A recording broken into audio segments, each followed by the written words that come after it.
Some of y'all kept asking for more episodes of shorter stories again, and I said, hey, why not? So I tackled this huge stack of submissions I got, broke my elbow, and you're about to hear the most drastic variation of quality and subject matter you've heard on this show yet, with today's last story being the giant spider-human hybrid cherry on top. If you have a story of the unexplained, send it to me at darkstories.org so I can read it. Now, let's begin. A Strange Encounter in Glacier National Park. From V. Roy 89. I've always loved the backcountry, but there's a distinct difference between being alone in nature and feeling like you're being hunted. My wife and I used to live in Creston, British Columbia, right near the border. One summer, we decided on a whim to take a mostly unplanned 5-day trip down into Glacier National Park in Montana. We ended up taking the long, incredibly bumpy inside North Fork Road all the way out to Quartz Creek Campground, a very remote spot near the old Pole Bridge Ranger Station. The camp was laid out like a secluded cul-de-sac, with only about 7 or 8 campsites nestled right by the water. When we arrived, 3 of the spots were taken, but by the next night, everyone else had packed up. So it was just us. Total silence. We felt lucky, like we had our own private slice of the wilderness. On our 3rd day, we decided to hike down to Lower Quartz Lake. The trail started right from inside the North Fork area, where we were staying. The weather was perfect. Sunny and not too hot. Just a beautiful afternoon. Early into the hike, we passed a family of 5. We smiled and said hello, asking how the trail conditions were ahead. The dad told us they had only walked as far as the old historic Quarter Circle MC homestead, just up the path, and were turning back. We thanked them and kept walking. Everything was normal and fine, until we reached that old homestead. We explored the sunlit clearing, took some photos on our phones, then pushed past the old structures to continue down the main trail toward the lake. The moment we stepped back under the forest canopy, the entire atmosphere had changed. It was like the trees were actively closing in over us, choking out the sunlight.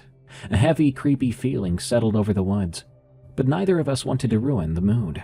So we said nothing and kept walking. About 10 minutes down the path, the silence was shattered. Crack. It sounded like a massive, healthy tree was violently snapped in half right near us. But what made my blood run cold was what didn't follow. There was no crashing boom or a tearing of branches, not even leaves crunching. Just a single, violent snap. Before we could even process that, a sharp, clear whistle echoed through the timber. It sounded exactly like someone trying to get our attention. My wife and I stopped dead in our tracks, looking at each other like, what the hell was that? We tried to rationalize it. I even whistled back. Immediately, an answer came from the brush. I whistled a second time. Again, the exact same whistle echoed back at me, matching my tone perfectly. At that point, the atmosphere felt entirely wrong. I turned to my wife, and I told her to grab one of the phones out of my backpack so we could start recording that audio. Quickly, she reached in, pulled them out, and looked at the screens. "They're both dead," she whispered. My stomach dropped. We had just been using them to take photos at the homestead, just minutes earlier. They had been fully charged, too. The hair on the back of my neck stood completely on end. I could see the panic starting to form in my wife's eyes, and my survival instincts kicked in. I had to keep her calm. "The trail must turn and hug the river up ahead," I lied, keeping my voice steady. "That's where the noise is coming from. Let's just keep moving. We'll probably run into someone else soon." I knew darn well the trail went straight for a long ways before hitting the water, but I needed to keep her moving forward rather than running back toward whatever was mimicking me. We pushed on. The trail never turned. Eventually, we reached the river crossing. Someone had left a collection of sturdy walking sticks at the bank to help hikers balance against the current while crossing. We grabbed them, wading through the cold water and climbing up the opposite bank. As we stepped onto dry land, I instinctively looked back across the river. My heart stopped. Through a break in the thick brush, I swear I saw 2 pairs of unblinking eyes staring directly at us from the shadows. A second later, they simply vanished into the undergrowth. I didn't say a word to my wife. I was already questioning my own sanity. We made it to the lake, had a quick skinny dip, and ate some lunch. But the joy of the trip was gone. We just wanted to get back to safety. When we arrived back at the river crossing, the dread returned tenfold. The walking sticks we had used, the ones that had been left at the bank for the hikers, were completely gone. Someone or something had taken them while we were at the lake. My wife and I looked at each other. We didn't say it out loud, but our expressions said everything. We are being watched, possibly even followed. The oppressive, heavy feeling of being hunted followed us every single step of the way back. It felt like something was walking parallel to us, just beyond the tree line. But the moment our boots stepped out of the trees, back into the sunlit clearing of the old homestead, that weight instantly lifted. The air felt light again. The dread vanished. Desperate for a taste of normalcy, we drove out of the park boundaries that evening, to the tiny off-grid community of Polebridge. We stopped at the Northern Lights Saloon, had a great dinner, and a few strong drinks to calm the nerves, before heading back to our isolated campsite for the night. As we sat by the fire under the dark Montana sky at Quartz Creek, that feeling of being watched came back. But strangely, the malice was gone from it. It didn't feel threatening anymore. It just felt like whatever lived in those deep, forgotten woods was keeping tabs on us, making sure we knew well we were just visitors in its home. I don't know what snapped that tree, what drained our phones, or what copied my voice. But after spending years in the outdoors, I know one thing for certain. That was no human. Shapeshifter in Florida. From Noble Farnsworth. This account happened on December 14th and 15th of 2024 in a small town on the Space Coast of Florida called Titusville. Me and two of my older brothers frequented a hiking trail at Fox Lake Park. It's a beautiful little gym in Titusville. It has a playground, lake, and hiking trails. My brothers and I have hiked those trails our whole lives and fell in love with that park. I had just finished my school for the rest of the year, and one of my brothers, In, asked me if I wanted to go on a hike that afternoon to celebrate. I happily obliged, and I went with him. We hiked for about 2 hours and decided then to head back to the trailhead because the sun was starting to set. It was an ending to a perfect day, or it nearly was. As we were hiking back, all the woodland wildlife just vanished, and this was sudden. It was no slow fade. No more robins chirping or crickets, not even the occasional wild hog grunting. Just silence. Me and In, now thoroughly spooked, decided to pick up our pace when a noise broke that silence. It was an odd sound, but I'll do my best to explain. It was like someone was tuning an analog radio with voices in the background. The voices weren't saying anything specific. It just sounded like they were trying to say something. In looked at me with an expression of fear and told me we had to leave right now. We ran back to the car and drove away. The following day, In and my other brother, S, decided to go back to investigate. I wasn't able to join them on this hike. I had planned to propose to my then girlfriend that very day, and if you're wondering, she did say yes. Anyway, as they entered the woods, they were hit with an overwhelming feeling of being watched. They tried to pay no attention to it, pressing onward. After some time, they noticed what looked to be a man watching them from behind, farther down the trail. According to their description, the man was at least 6 to 7 feet tall, and he didn't have any clothes on that they could tell. Being the blockheads they were, S and N decided to approach this man. As they walked towards him, the man went back into the woods without leaving a trace. Feeling somewhat disappointed with no real results coming from their investigation, S and N turned around and began to head back to the head of the trail. They'd only taken a couple of steps when voices began to come from the woods. The voices were coming from seemingly everywhere. S and N were frantic at this point. They searched for the source of the voices, but couldn't find anything. But then they looked behind them. Standing there was a perfect copy of N himself. Everything was the same, from the shorts and shirt he was wearing, even the freaking hat. S and N finally had enough and began to run back. As they were running, they heard crunching leaves behind them. They stopped for only a moment to check their surroundings when a large gust of wind came out of the bushes to their right, followed by the sound of something running away at an ungodly speed. Fortunately, they made it back to their car without further incident. Ever since those experiences, My brothers and I don't go hiking there as often as we used to. I'm not sure if I want to go back at all, to be honest. All I know is that there are things in this world that we can't understand. Maybe it's for the best it stays that way. The Mask That Saved My Life. From NoodleFox113. I'm a weird kid, always have been. I used to hate the fact that I was different, but I ended up embracing it in middle school, when I actually made some friends. I started making masks when I was 12, animal-themed ones, like cats and dogs. Then I made my first complex mask. This one was a deer skull. I made it entirely out of cardboard. It had long antlers, and I'd painted black mesh over the eyes, so they looked like dark holes where the eyes should have been. My brothers made fun of me for it, which was reasonable considering how odd it was to see me walking around my backyard in the dark with that mask on my head. But I'd grown attached to it. I brought it multiple times when my dad and brothers went golf ball hunting on dark nights. My mother actually told me it was terrifying after I made it. I was waiting for a time I could scare some people with it, and that time finally came. My parents told us we would be going on a camping trip in the Yellowstone Pass that you have to drive through to get to Jackson Hole, Wyoming. We packed, and of course I brought my mask, as well as a cardboard tail that was linked with bones that I'd been working on. Cardboard bones. Then me and my 2 younger brothers were told that our 4 older siblings would be coming along with us. We waited for them to come to our house before we all drove to our camping spot.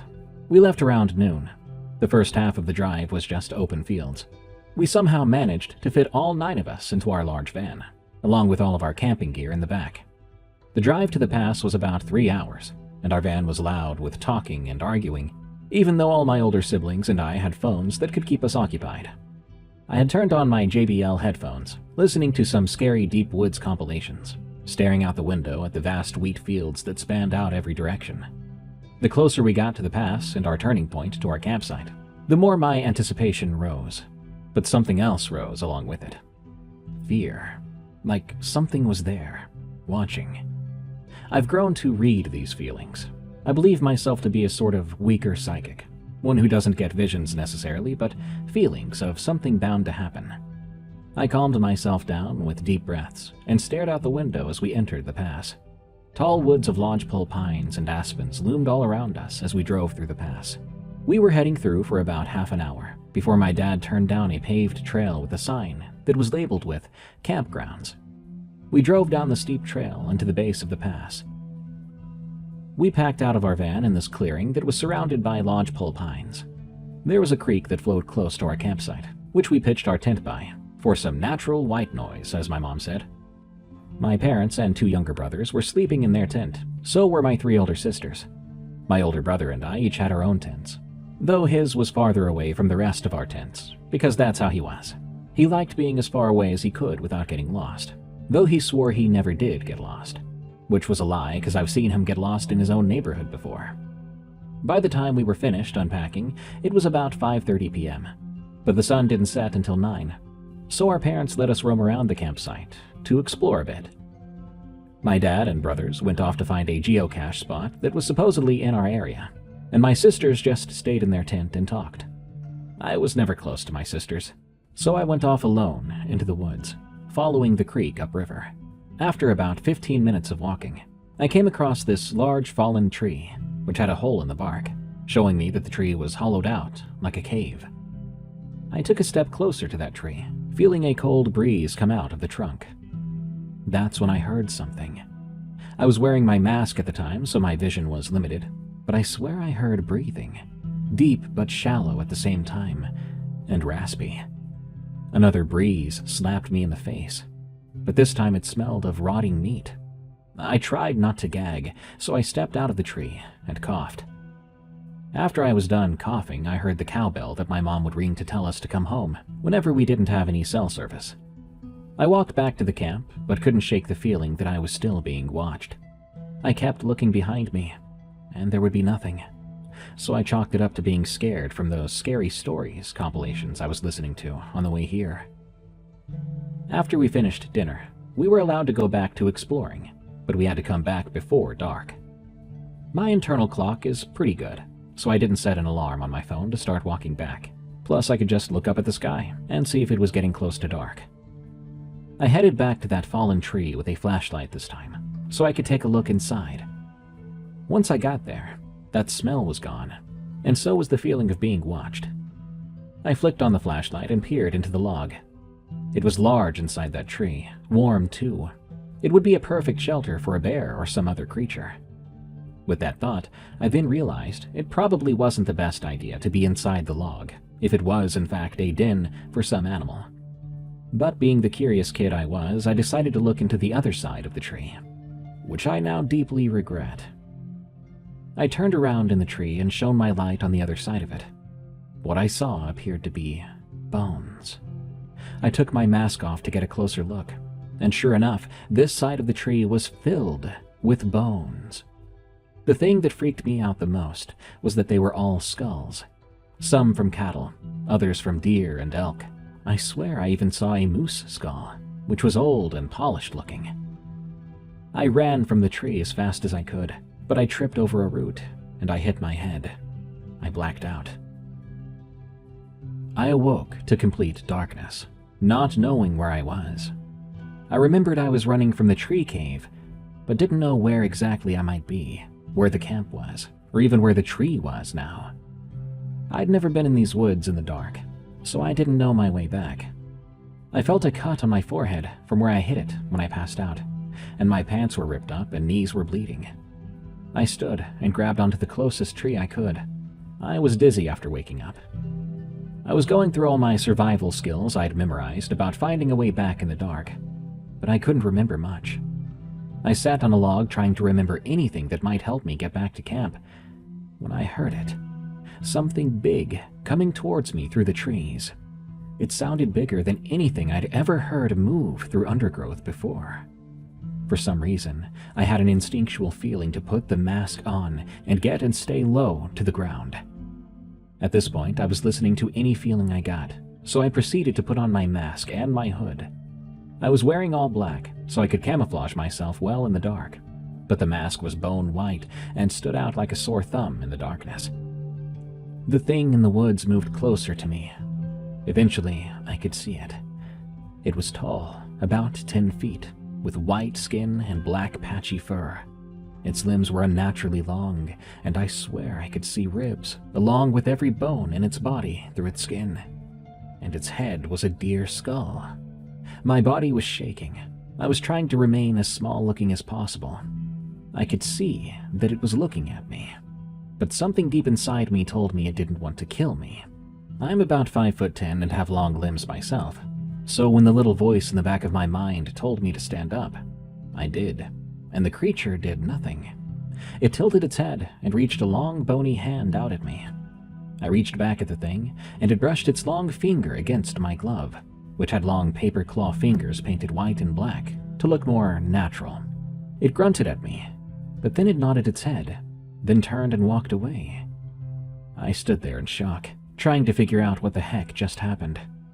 It turned its head without turning its body and looked off into the distance behind me, then walked into the darkness. It disappeared into the shadowy woods as I stood there frozen. Eventually, I walked into the direction of my camp. When I got back, my parents informed me that I was lost for 4 hours and they could not find me anywhere. I told them that I was at the large fallen down hollow tree about 10 minutes upstream from the creek. They decided it was probably best to leave, so we packed up our camp and left. Everyone was mad at me for ruining the camping trip, but I was still in too much shock at what I encountered. I kept wondering, did that creature think I was one of its kind? If you're the weird kid in your family, embrace it. You never know when it might save your life. The paranormal in my home. From Wholesome Deer. My whole life I've been living in the country. My name is Celine and I live in Ontario, Canada with my family of 5. Everyone in this house believes in the paranormal to some extent, and we all have experienced some sort of supernatural goings-on. I'm here to tell you a few of the times my family and I have witnessed some of these things. When I was 3, my mom, Charlotte, and my stepdad, Mateo, were talking on my back porch when they started to hear crashing sounds in the old field where the old owner of the house kept his horses. There was a shed there covered in a black tarp. My old dog, who was a German Shepherd named Tucker, began to bark over at the shed. Charlotte tried to keep Tucker back with her and my stepdad, but he slipped out of his collar and ran quickly towards the shed. When he got into it, there was a horrific sound, like a mix of a roar and a scream, and after a few moments, we saw this huge black shape run out of the tarped shed, and Tucker came proudly trotting back, unharmed, thankfully. There were other instances where we've heard it. My mom can't think of anything that could have sounded like what she and Mateo had heard that night, though. My friend Areki and I went down the road one day with my brother Leo, who was on his bike. We turned right onto a road that I walk down almost every day. As we walked, we noticed an outhouse that had not been there the day before, so we decided to check it out. Why not? Areki and I were teenagers. Leo was 10. We were curious kids. We walked up the slight incline up to the outhouse. When we got there, we heard what sounded like a deer, sort of calling, and it kept going until we realized it sounded hurt or dying. But something in my head was telling me that we should not go any further. We should not go investigate to see if it's okay. I've heard some scary foresty stories before. I knew not to follow strange voices or sounds into the woods, so we left right away. On another occasion, we went somewhere where allegedly a spiritual ritual of sorts had taken place. It was sort of a local legend. I pulled up my phone there and turned on a spirit talker app to see if we could get anyone on there or have a conversation with the spirit. After 20 minutes of nothing, we left. We actually decided to go back to that strange outhouse, which was still there. Lo and behold, when we arrived, there were more deer sounds. Leo decided to stay down at the bottom of the slope, saying he didn't want a ghost to possess his bike, while Areki and I were listening to these strange deer sounds, realizing it was constant. We listened to it for a good 15 minutes. It moved during that time all around us, coming closer, then moving away, then doing it again. It shifted a few times too. There were times it sounded like a woman crying or calling for help. Then there were the sounds of thudding and crashing. At one point we heard a snap so close to us, it made Leo scream. We decided then we should leave. We got home no problem, but we are planning to go back to see if we can still hear it. Maybe we can record it. By the way, I think we have a mimic in our house. We often hear it copying my little sister Kate. She has a different dad than Leo and I, so she goes on visits every month from the 1st to the 8th, and every second weekend. Charlotte can often hear Kate calling for her, yelling "Mom," crying, or laughing. Charlotte has also heard Mateo or Leo calling out for her. Leo has heard Charlotte calling for him, and Leo being Leo, he always answers back to the strange voice. He often hears us calling for him, but he always answers with a yes or coming. He's also heard our Nana at the same time as I did. It sounded like a loud and automated hi, but like our Nana still, but a robotic version of her. I had to tell him to stop answering the voices, because whatever it was feeding off of confusion and probably liked the replies we were giving it. That's probably why it was still there. There's another short instance we had.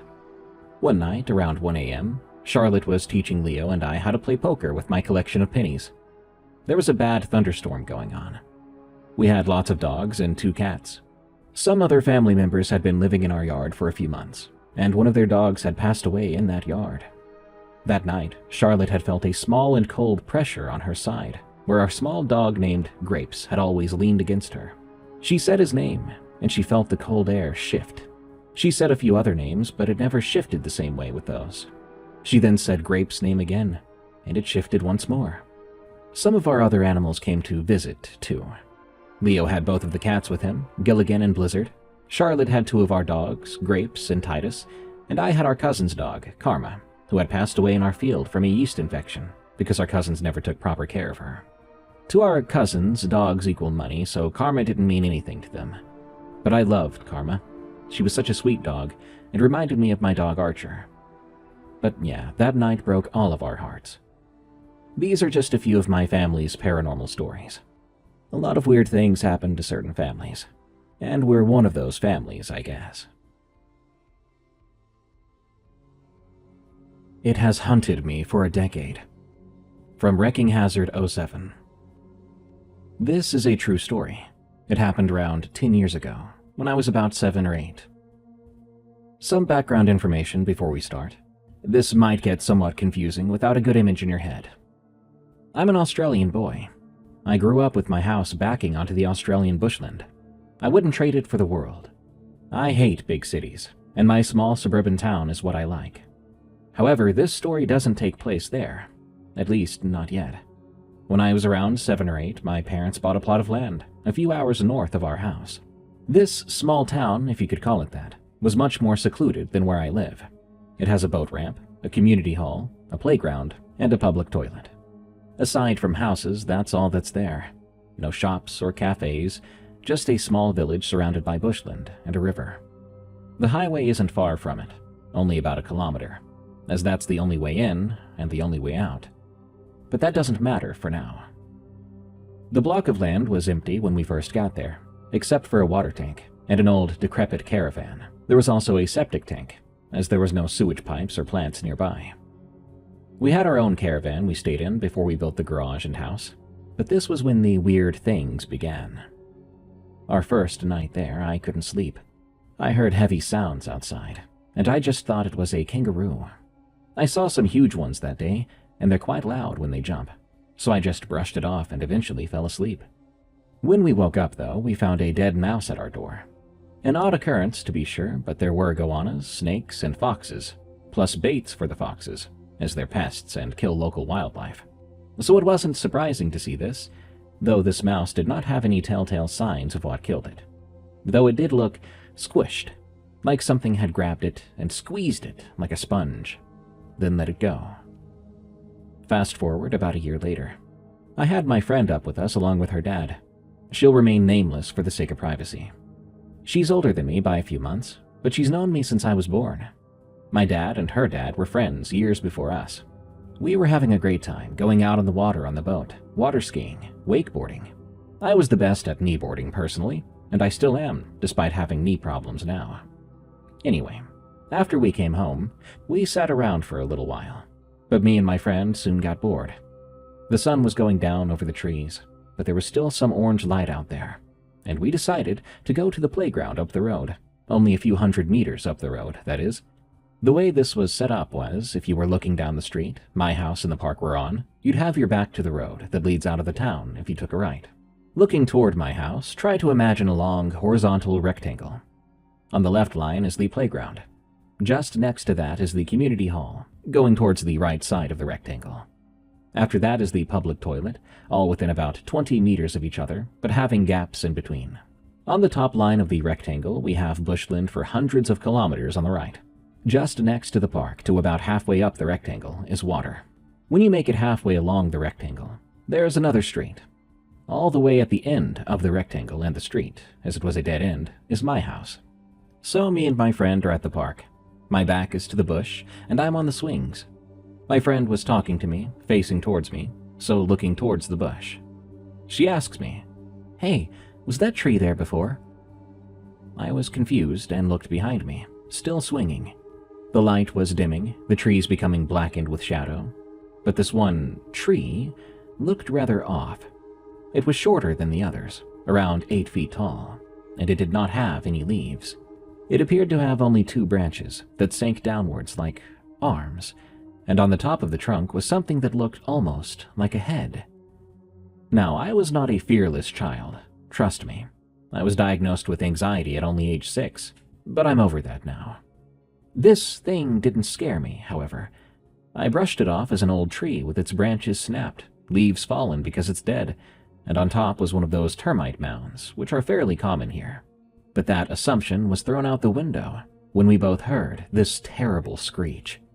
The only way to describe it was metallic, as if whatever was screeching at us had vocal cords of metal sheets, and someone was scratching them with a knife at the same time. And yet it still sounded animalistic, like a living thing was making the sound.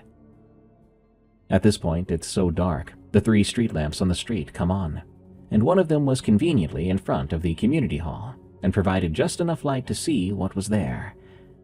And what we saw was downright horrifying. Its body was skinny. You could see its ribs through its skin, which was jet black and looked like it was made of oil. It was darker than the shadows of the now set sun. Then it looked at us, one eye opened, orange, like the sunset, and with a void-like black pupil in the center. The other eye opened, white as snow, but no pupil. Both eyes glowed like beacons in the almost nighttime darkness. Then it smiled. That smile was so haunting. It had a huge mouth, too big for its head. Its mouth just kept stretching and stretching until it was grinning literally ear to ear, if it had ears, that is. Its teeth, perfectly white and perfectly sharp, each tooth fit perfectly between the other, glowing with the glow of its own eyes. Then it moved. The same heavy footsteps I heard on our first ever time sleeping there. I leapt off the swing, landing on the sand like Spider-Man, and grabbing my friend's hand, pulling her behind the hall and in front of the water, separating us from the bush. Then I stopped and listened. I don't know why, but I did. I heard it. It was waiting for us on the other side of the community hall, waiting for us to come out, to go running past. We doubled back and went around the front of the hall and along the road. I let go of my friend and ran as fast as I could. At the time, I played football and was on the wing, so I was very fast. I looked behind to see my friend, who was not anywhere near as fast as me. She was screaming while running, and this thing was now following us. I swear the only reason it didn't catch us that night was because it was running into trees. I slowed down and grabbed her hand, and I pulled her the rest of the way. We got back to the house, and I shut the gate behind me, as if that was going to do anything. I looked back, trying to calm myself. I saw it just in time to see the glow of its eyes fading into the bush. We did not tell our parents. We thought they wouldn't believe us, or for some reason we might get in trouble. For what, I didn't know, but that's the way kids think. A few months after this, I was back in the suburb I lived in, waiting in the car after football training. The field we trained at was surrounded by bush. I didn't have a phone or an iPad like these kids nowadays, so I just looked out the window while my dad was talking to the coach. I'd had this altercation with another kid in the team who had been bullying me. Let's just say he stopped after that night, thanks to some persuasion from my boot. Anyway, I looked out the window. In the distance, I saw two glowing colors, one orange and one white. I was absolutely terrified. This thing, it had followed me all the way to my home, hundreds of kilometers away. You have no idea how scared I was, out of my mind, and as soon as Dad got in the car, I begged him in tears to leave. He thought I was just doing something to not get in much trouble with the coach, but we left nonetheless. About a year went by after this. I was walking my dog around the block, and funnily enough, just down the road from my actual house is also a playground, only about 75 meters down the road. I was walking past it in broad daylight toward my house, and I heard in the bush surrounding it someone call my name. I have a common first name, and people around here know me pretty well. The thing is, it also said my last name. My last name isn't common at all. There is an American pop singer with the same last name, but I won't say who, and obviously we're not related. So I hear my full name coming from the bush, from a voice I did not recognize. My dog, who is usually a friendly little gremlin who would try to make friends with a German shepherd who would bite him in half, was scared to death. He was hiding behind me. His tail, which was always up and wagging on a walk, was now tucked between his legs. Usually, if something was trying to attack me or him, he'd get small dog syndrome and try to attack it back. But this was different. This was the only time I've seen him physically hide from something. I took off running, so did the dog. We ran all the way home. I took him inside, locked the doors, and closed the blinds, and I stayed in my room with the dog until my parents got home a few hours later. I grew to accept that whatever this thing was, it was not going to leave me alone. While my anxiety was getting better, my paranoia spiked.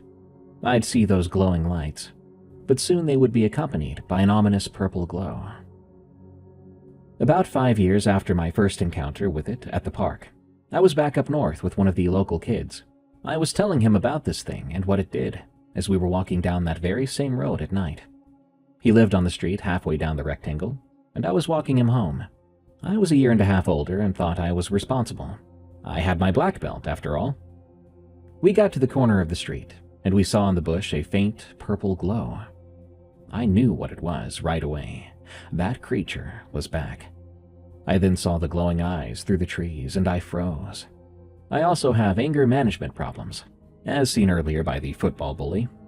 When my body goes into fight or flight mode, it almost always chooses fight. But this time it chose freeze. I stood there in the middle of the road, staring at the glowing eyes that I knew were its eyes. It was much taller now. It had been about 8 feet tall, but now was approaching 15 feet. When it got closer to the tree line, about 50 meters out, I heard it screech. I booked it after that. Me and the local kid sprinted down the road to his house. He ran inside, and I went all the way home, going the other way through the bush. I'd come out at the right side of the rectangle, pretty much at my house, and I didn't see the creature when I got back in. It's been 5 years since then. My paranoia has stayed the same, and some of my friends say I might be schizophrenic when I tell them this story. But it's real. It happened to real people, not just to me. 2 different people other than me can recall this thing. Now I'm an adult, and I still live at home, as the housing market is way too expensive. I still lock all the doors and windows, and I close every door in the house aside from my room when I'm home alone. And as soon as the sun sets, I close all the blinds in the house, and I bring the dog inside for a little extra protection, and for company. Still, I occasionally see the glowing eyes, and I have some paranoid episodes when I'm at work, since I start work when it's pitch black at 5 a.m. But I haven't been attacked since that incident about 5 years ago. Believe me or not, I know what I saw. I know it chased me, and I know it's still following me to this day. Maybe I should confront it. That could be a stupid idea. Maybe it just wants a friend. It's only ever come after me when I've been with people or my dog, after all. Otherwise, it seems to wait, watch, observing. If you ever see glowing lights in the Australian bush, go the other way. Everything wants to kill you here anyway, and you don't want to become a statistic for something that, quote-unquote, doesn't exist. Beneath the White Picket Fence. From Bryant. Look, if you looked up my hometown on a map, you'd think it was paradise. I lived there when I was about 13, and the place was wealthy, clean, and completely quiet. Nothing bad ever happened there. It was just constant sunshine and, I'm not even joking, literal rainbows. Because of how the valley was shaped, we got these massive, bright rainbows multiple times a week. It was almost stupid how perfect it looked on the surface. But there was something seriously off about the layout of the place. It was a decent-sized town, but we didn't have a public bus system. At all. Instead, the whole place was built on top of this massive web of underground concrete tunnels. The local rumor was that they were dug out back during the Civil War, so troops could move around without being seen. For a kid, having a secret underground highway system was the coolest thing imaginable. The walls were thick, cold concrete, and they were the absolute fastest way to get across town. Conveniently for me, there was a tunnel entrance right behind my house, but there was one massive weird rule about them. They were completely off limits from 11 o'clock at night until 4 in the morning. Every single night, these heavy industrial metal doors would slide shut, locking everyone out. Some older kids tried to sneak in past curfew once, but got caught by the cops. They straight up vanished into a juvenile cell for 3 days. No one's parents would talk about it afterward, which obviously just made the rest of us more obsessed. I have to admit, I tried to sneak a peek once when I was running late getting home. I stood right outside the heavy door after it clicked shut, pressing my ear against the cold metal to see if I could hear whatever the town was trying to hide. For a minute, it was just dead air. But then I heard it, a low rhythmic thumping sound. It didn't sound like machinery. It sounded exactly like someone walking down there, but on heavy, bare feet. That wasn't the only bizarre rule we lived by. Most kids in the town had a strict curfew to be inside the second the streetlights flickered on. I didn't think twice about it back then, because my parents genuinely didn't care what I did. They weren't mean or abusive, they were just totally checked out. Their entire philosophy on parenting was basically just don't get hurt, so that we don't have to deal with it. That was it. Because I had zero supervision, I decided to pull off a stunt one night. The streetlights always came on about 2 hours before the tunnel doors actually closed, which gave me a decent window of time to set things up. I bought a tiny, cheap digital camera and grabbed a wad of sticky tack from my desk. I snuck down to the entrance, wedging the camera into a tiny gap right above the doorframe where the automated slider moved, and I aimed it down into the dark. I hit record and ran like heck back to my house. The next morning, I snuck back down and grabbed the camera. What I saw on that screen was completely gut-wrenching. I don't even know how to describe it properly without sounding insane. It was a spider, but not like a daddy longlegs or something you'd find in your basement. This thing was a tank. It was easily 7 feet tall, bloated, and covered in thick, coarse hair. And the face didn't have a bunch of creepy little spider eyes. It only had two. Just two huge pitch-black hollow eyes that looked eerily human. It was completely messed up, but looking at the footage, I felt this bizarre, deep pull towards it. It sounds crazy, but I felt drawn to it. That dark curiosity completely took over, and I decided I needed to see this thing with my own eyes. A few nights later, I slipped inside the tunnel right before 11 o'clock. I found a spot in the deep corners of the main chamber, hiding behind a big stack of old maintenance boxes. I squeezed myself into the gap, and I waited. My heart was practically in my throat when the automated system kicked in. The heavy metal doors slid shut with a loud echoing slam, and the locks engaged. I was officially trapped in the dark. A few minutes went by, then I heard the familiar heavy thumping sound coming from the eastern corridor. That was the exact route I'd seen on my camera. Fear and this weird hypnotic gravity kept me glued to the floor. I kept telling myself I was ready for this. I wanted to meet it. Then, the creature actually rounded the corner. Seeing it on a tiny camera screen did not prepare me for the real thing. The smell hit me first. It smelled like rotting meat and wet dirt. The sheer size of it was overwhelming, as its hairy legs scraped against the concrete walls. The second those two dark, beady eyes locked right onto the boxes I was hiding behind, all that stupid curiosity vanished. Survival instinct finally knocked some sense into me. I realized I was nothing more than bait or prey. I let out a scream, bolting out from behind the boxes and running for my life toward the big metal door. I was panicking because I knew it was supposed to be locked from 11 to 4, but as I threw myself toward it, I noticed something the town officials must have messed up, or maybe they did it on purpose. The heavy security bolts were actually on the outside of the door, not the inside. The system wasn't built to lock people out. It was built to keep something in. I slammed my body against the emergency push bar. The magnetic locks groaned, lost their grip, and the door popped open just wide enough for me to squeeze through. I didn't look back once. I sprinted across the yard, scrambling up through my bedroom window, and I buried myself under my bedsheets, shaking until the sun came up. Whatever I saw that night was not a one-time thing. I found out later there was a whole network of these creatures, and the local government was actively covering it up to keep the town looking perfect.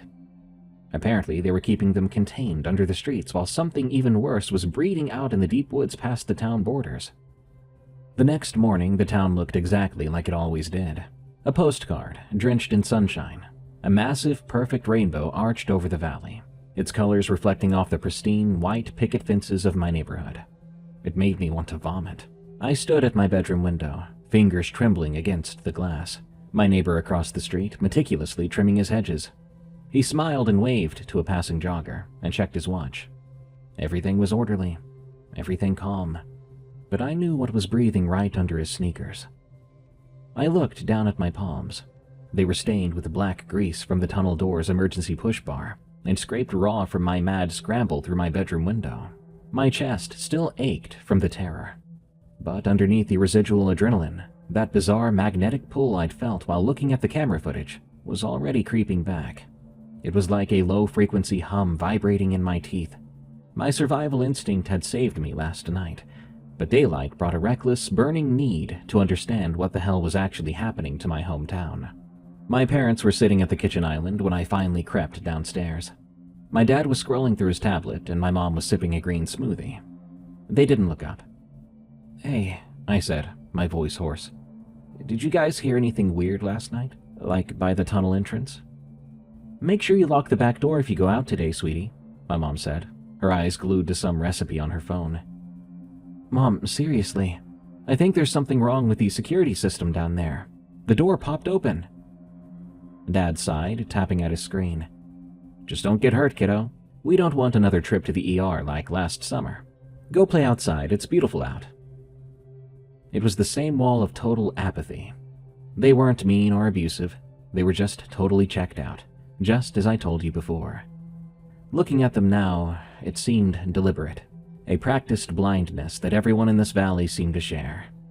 I realized I couldn't talk to any adults. If I showed them the footage I got, they'd probably just think I edited it, or they would tell me to go watch TV. I needed to find out what else the town was hiding. According to an old zoning map I got from the town library, the concrete tunnels didn't just loop under the suburbs.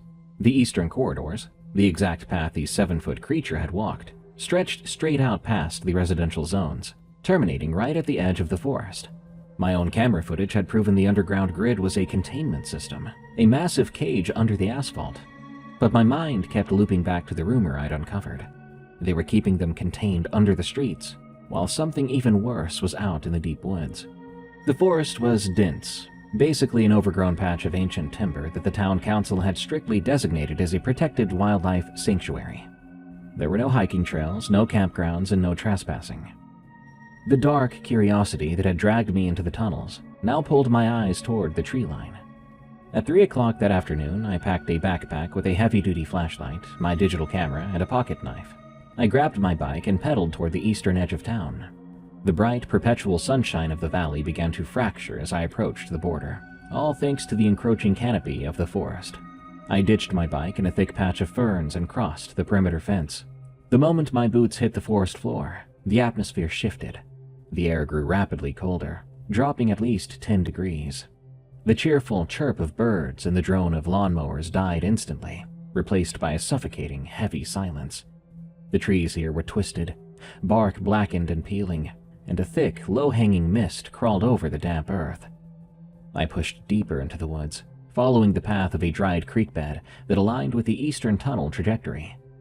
The smell hit me then, the same smell from the tunnel, but much denser. It was so thick I could taste it on the back of my tongue. After 40 minutes of walking, the trees began to thin, opening into a big, unnatural clearing. In the center of the clearing was this huge crater, as if something massive had crashed into the earth a long time ago. Or maybe it was a sinkhole. The edges of the pit were lined with shattered concrete pillars and rusted rebar. I crept forward on my stomach, and I peered carefully over the lip of the crater. The bottom of the pit was shrouded in a thick yellowish fog, but as the wind shifted, the mist cleared just enough to reveal a sight that froze the air in my lungs. Spread across the crater floor were thousands of translucent pulsing sacs. They were the size of trash bags, glowing with a faint, sickly light. Inside each sack, I could see the distinct, writhing silhouettes of the 7-foot tank spiders, but smaller. They weren't just living here. They were being grown here. But the spiders weren't the source of the dread pressing down on my chest. They were all facing inward, completely motionless, arranged in concentric circles like worshippers around an altar. In the absolute center of the pit sat a structure that made the tank spiders look like common house pets. It looked like a mountain of calcified bone and hardened black resin, rising 30 feet into the air. Like a hive. Suddenly the ground shook beneath me. A low, bassy, heavy vibration rattled my teeth. The calcified structure began to shift, and something began to crawl out of the dark interior. I reached for my camera, my hands shaking so violently I almost dropped it into the pit. I raised the lens, zooming in through the yellow fog. If the creature in the tunnel was a spider, this thing was a god. It rose on 8 elongated spindly legs that were easily 40 feet long, jointed like rusted iron cranes. Its body wasn't bloated and hairy, but armored in a sleek black shell. Rising from the center of the arachnid lower body was a sickeningly human shape. It had a long, pale, multi-jointed spine that curved upward, terminating in a massive elongated skull. It had no skin, just pale, translucent muscle fibers stretching over bone.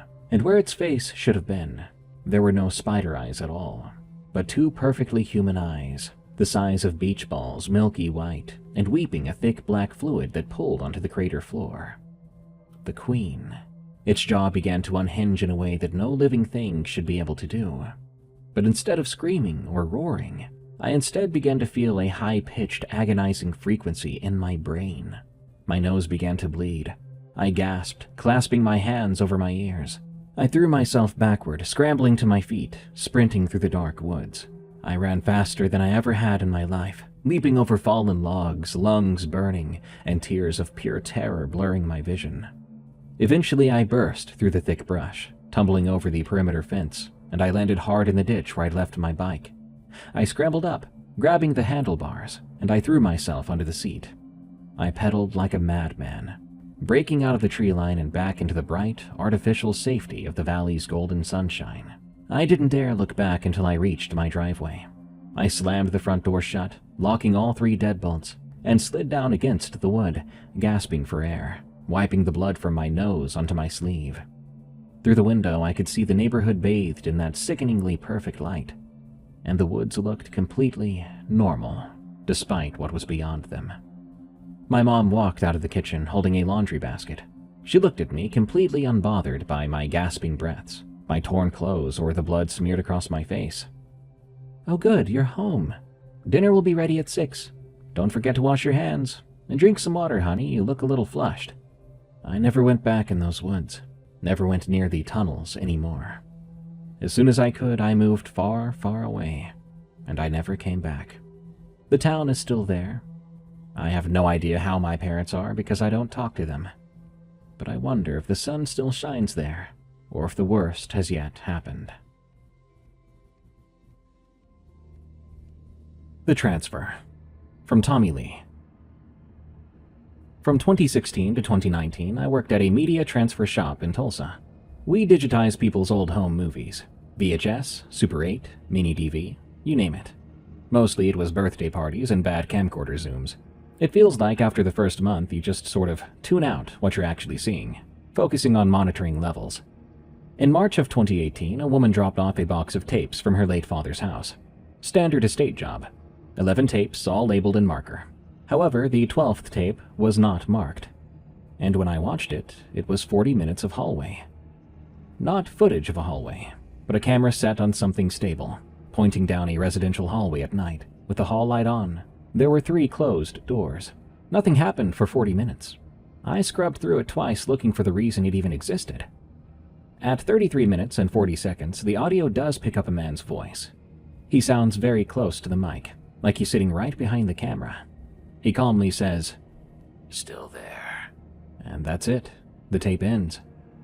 I mean, it's weird, yeah, but people film weird things. I digitized it with the rest. Here's the part I don't tell people at parties, though. Our software auto-generates thumbnails, 1 frame every 10 seconds, laid out in a contact sheet so customers can preview. When I exported the hallway's tape sheet, frame 204 showed the middle door open.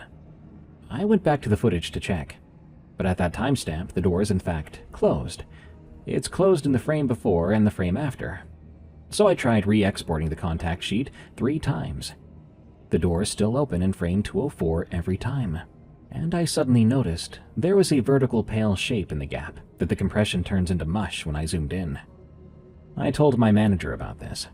He watched the footage, looking at the thumbnail, and said the thing I think about most. Don't include that tape in the delivery. I've seen one of these before." One of these? I thought. And he didn't even elaborate. He took the tape and the drive into his office, and I never saw either again. And the customer was only charged for 11. I quit about a year later for normal reasons. The pay, mostly.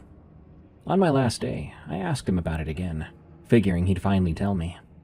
He just said the previous time it happened, back in 2013, had also been a hallway. A different house, a different family, a different city that the tapes came from.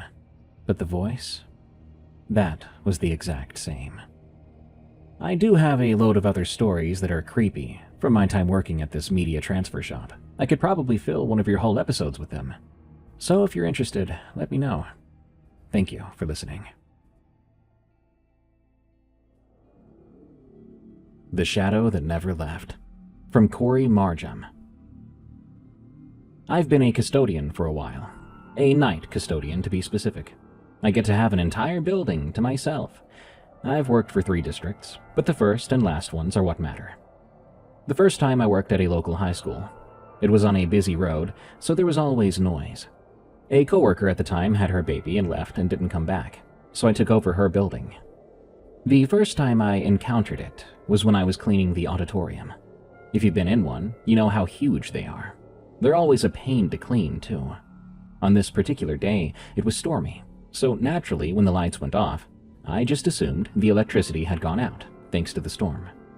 I started walking toward the door in front of the room, slowly, in the pitch darkness, to find my way out. I stopped in my tracks when I noticed, under the crack of the door, that the lights were on. Okay, that's funny, I thought to myself. Maybe the auditorium has motion sensor lights. I walked back slowly to the middle, waving my arms and screaming bloody murder. Anything to get the lights back on. Nothing. Okay, this is annoying, I thought. Now I have to go find the stage door that leads upstairs. Finally, it occurred to me, hey, maybe I should take out my phone. I did, and I turned on the flashlight. I made my way toward the stage door. I opened it and was hit with this foul odor of BO and wet dog. It comes in handy to remember this later. Okay, I figured, someone didn't shower often and apparently brought their dog. I went up the stairs and into the lit stage control office. There's an exit door to the far right. Remember that door. I finally found the switch that controls the entire room and lights. I flicked the first one, and nothing. Alright, I know I'm not supposed to be touching this stuff, but I hadn't cleaned this area in a week. There's a big show tomorrow. I flicked more switches. I was mumbling something to myself at the time. Then I heard a noise on the stage. It sounded like a piece of wood hitting the stage. Probably just my dust mop handle that I left there. I did leave it at an angle. That has to be it, right? I suddenly got this bad feeling out of nowhere. My instincts told me to close the door to the room I was in. I did, and I locked it for good measure. Back to the control console. I started hitting switches. Suddenly, they all went on for a second, and I saw something standing on the stage just before they went back off. At this point, I was sure my eyes were playing tricks on me. I hit a random switch again, and the stage came on once more. What I saw before was no longer there, yet I had this nagging instinct something was looking at me. The lights on the stage went off. I didn't touch the switch. Then suddenly they all came back on, and I saw what looked like a black mass standing in the middle of the aisle. It was just standing there, looking up at me. The lights went off and then back on, and it had moved up, near the stage door. I started to panic. I didn't lock that door. Lights went off, but this time the light that came on was from the hallway leading up to where I was. By then my anxiety kicked in, and I froze. The door slammed, like someone shoved into it, and I was still frozen there. Thoughts ran through my head. Why couldn't I move? My wife is in the portables. She won't know what's happening to me. Suddenly I heard what I can only describe as metal hitting metal. Bang, bang. I started to freak out. I was trapped. Remember that exit door I mentioned? The banging was getting worse and worse, and the lights were flicking on and off. This time I went into flight mode and ran for that exit door. The alarm sounded as I went through, blaring through the whole building. I didn't even take the stairs. I jumped completely off. I left that job months later.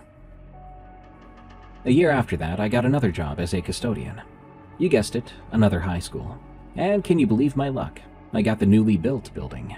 Even so, there were some strange noises there sometimes. A month into working there, a teacher sadly took her own life. Everyone was told to stay out of the new building, even the custodial staff. I'll admit, I'm a jerk for this.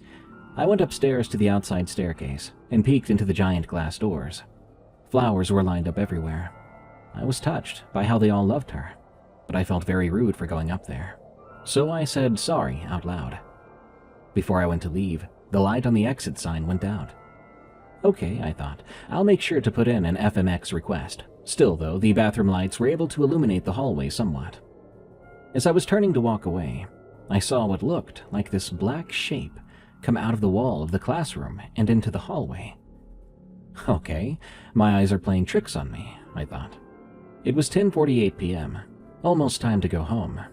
Yet this time the shadow thing was just standing there. I think it was staring at me, while I stared back. It didn't move, so I thought maybe it was my own shadow. I did the dumbest thing ever after that. I flipped at the bird. I swear, in response, it straight up ran at me. I hightailed it so fast down the stairs and into the other building. I ran without looking back into the break room. I clocked out, got into my wife's car, and left. She had picked me up, as she always did. I told her the story on the ride home. She told me I'm an idiot. And nothing happened for months after that. All had calmed down, it seemed. Or so I thought. Year 2 started off rocky and bad. My lead left, but before he did, he experienced something with me. One day, as we were talking in the new building, like normal, all the lights went out. I figured we stayed still too long, so the motion sensors went out. We moved, but still, they weren't coming back on. He told me to go upstairs to turn them back on, and he would get the bottom ones. Just as I started to walk, we heard what sounded like someone running full speed down the stairs. Keep in mind, it's 10:56 p.m. There should be no one left here. We both booked it, running out of there. But yeah, he, the lead, quit shortly thereafter. The activity died down a little bit. Here and there were random spots of strangeness or coldness and noises. Occasionally, you'd capture a glance at a figure from the corner of your eye. Later on, I got to move buildings, and I was soon assigned to an older one. But at least this one was nearer to my coworkers, so I wouldn't be so alone. It was quiet there. The feeling was more light, for the most part. Fast forward a month, and things got creepy again. Something started knocking or banging on the walls, or doors or windows too, when I was sitting in a classroom on my break. Sometimes it'll be hushed whispers I'd hear. Now, we're not supposed to sit in the classrooms, but at the time I didn't care. The banging and knocking always caused me to get up and run to look out the hallway or look out the window to see who or what it was. This went on for a while, until it began to sound like doors slamming. That's weird. These doors don't slam. You close them, but they close so slowly on their own that they don't make a sound. The only door here that could slam would be the front door to the building. I went into the hallway and yelled, "Get out of here, it's 8:20 p.m. No one should be here." I stopped and listened. No noise. Maybe it was nothing. I'm just hearing things. One other day, I'm listening to this song by a Korean boy group named ATEEZ, or is that A-T-E-E-Z, called Bouncy. Out of the corner of my eye, I saw a shadow standing by the science room doorframe. I thought it was my boss for a moment. I turned around to say hey, but no one was there. I was tired and it was late, so I didn't think anything more of it. But the next day, I saw it again. Same thing. So then it was weird. I decided to take out my EVP, an app I have on my phone. Allegedly, it can pick up on things that spirits might say. I used it and called out, "Is anyone there?" Nothing but static. No big deal. So I was right. It's just me being tired again. I connected my Bluetooth back to my phone, and just as it connected, a word came through on the app. Want. Okay. So I called out, "What do you want?" Nothing for a while. I go back to cleaning, but this time I left the app running. After a while, another word came through. You. I asked, "What about me?"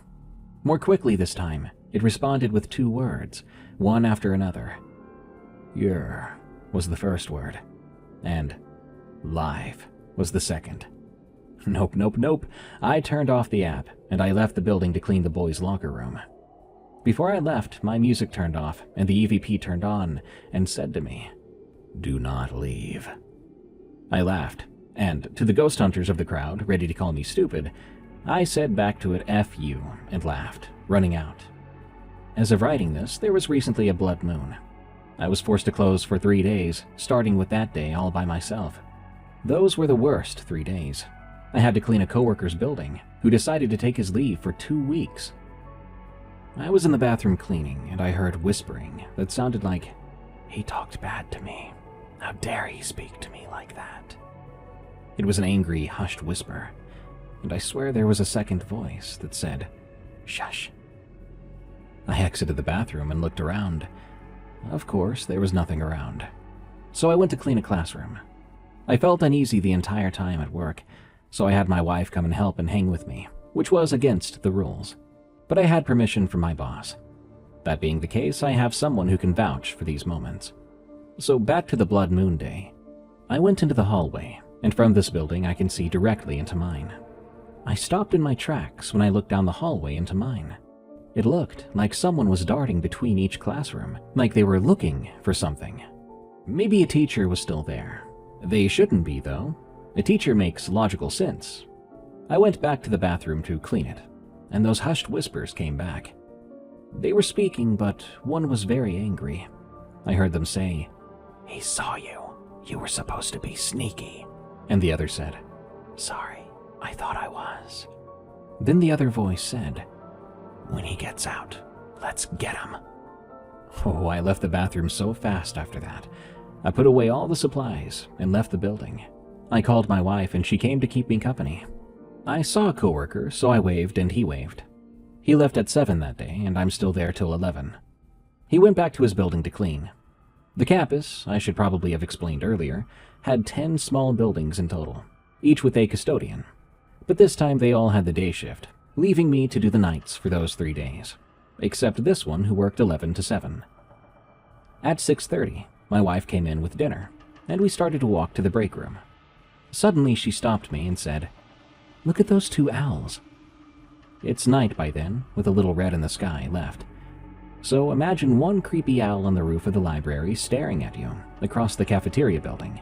And then, as we were entering the cafeteria building to go to our break room, there's a second owl staring at us. One is hooting, the other is just staring.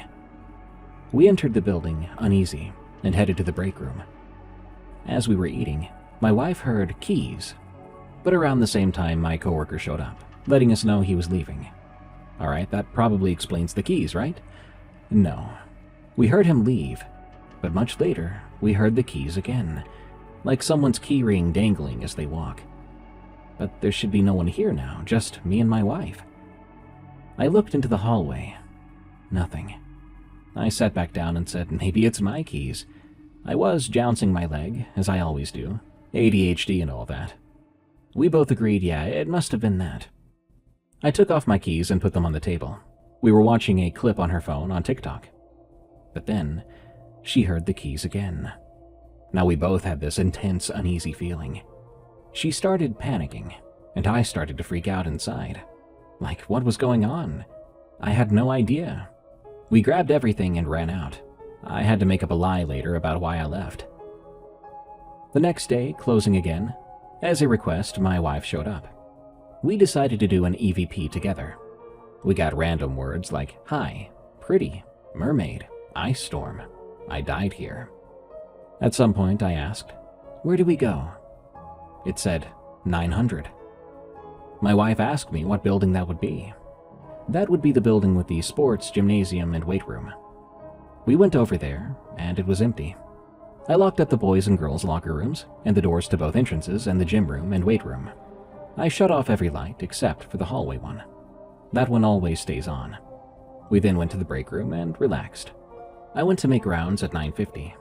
Mind you, again, I can't leave till 11. The campus was completely dead. My wife wanted to try the EVP again. We turned it on and instantly a deep voice said, "Leave now." I made a joke, saying, "Make me. You can't do crap."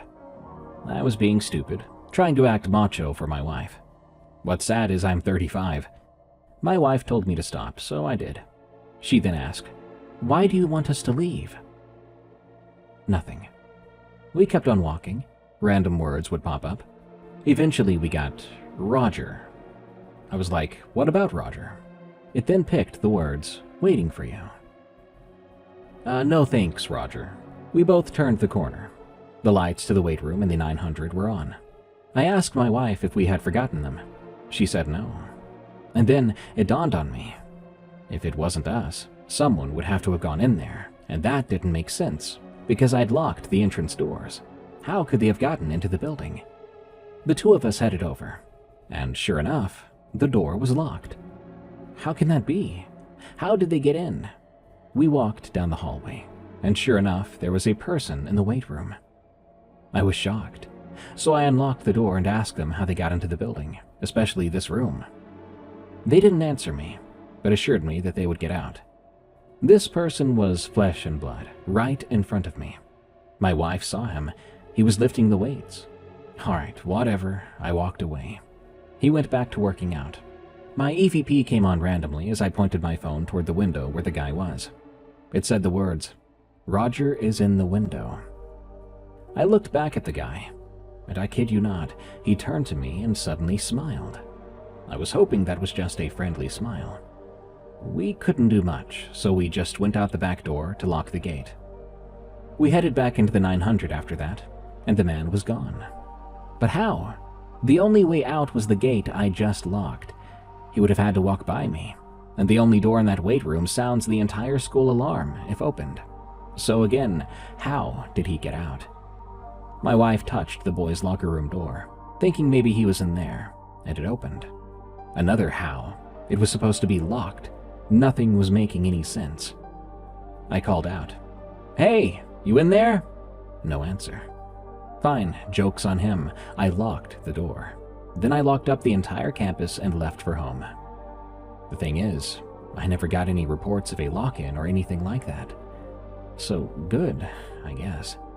That brings us to the last day. Roger was active that day as soon as I stepped onto campus, this entity that called itself Roger. That was a very rainy day. Occasionally, as I'm cleaning the building, I would see someone, or what looked like someone, running up and down the hallway from the corner of my eye. I kept seeing it no matter where I stood. Every time I would run out to try to catch them, but no one would be there. It didn't take long for me to get creeped out. My wife showed up again and we cleaned together, but that night I would have to stay till closing. No more hours to make up for leaving early. I had to stay for sure this time. As we cleaned, she saw someone out of the corner of her eye, standing in front of the door, which was closed, but the door has a long, thin window in it that lets you see out of it. She saw a dark shape like I did before. She turned to look and nothing was there. Then the little window to the door just shattered, and a smell of BO and wet dog surrounded us. We stood there, frozen. My wife was so scared, she started to cry, and I was shaken up. When I heard her say my name, I found my courage. The classroom lights started to flick off and on until they stopped, throwing the room into pitch darkness. I heard my name being called. My wife heard it too. It sounded like my boss, who I'll call Josh. But it couldn't be. He worked 7 to 3 p.m. I texted him, asking, "Are you here?" He replied, saying no, and he asked what was up. I replied and told him, "Are you sure you're not in the building calling my name?" He was adamant. Nope, not there. This time, it changed to a guttural sound, and a mixture of Josh's voice and something cold, saying, "Corey, open up." My wife and I were freaking out, panicking. We went into the corner of the room where the teacher's desk was, and we crouched and hid there. This time something spoke in my wife's voice. "Baby, please open up." My wife was starting to cry, hearing her own voice from somewhere else. Eventually it got quiet, and that's when we left everything in the room, and just left. As my wife was heading out, I had to go back in because I left my phone and headphones. I am a moron at times. I went to the closet and I let the door slam shut. Just as I was walking to the front door, I heard what sounded like a loud guttural scream, followed by heavy footsteps banging down the hallway. I ran as fast as I could, but I didn't tell my wife what happened until later, trying my best not to freak her out even more. The activity slowly died down for a while, but it did make its presence known.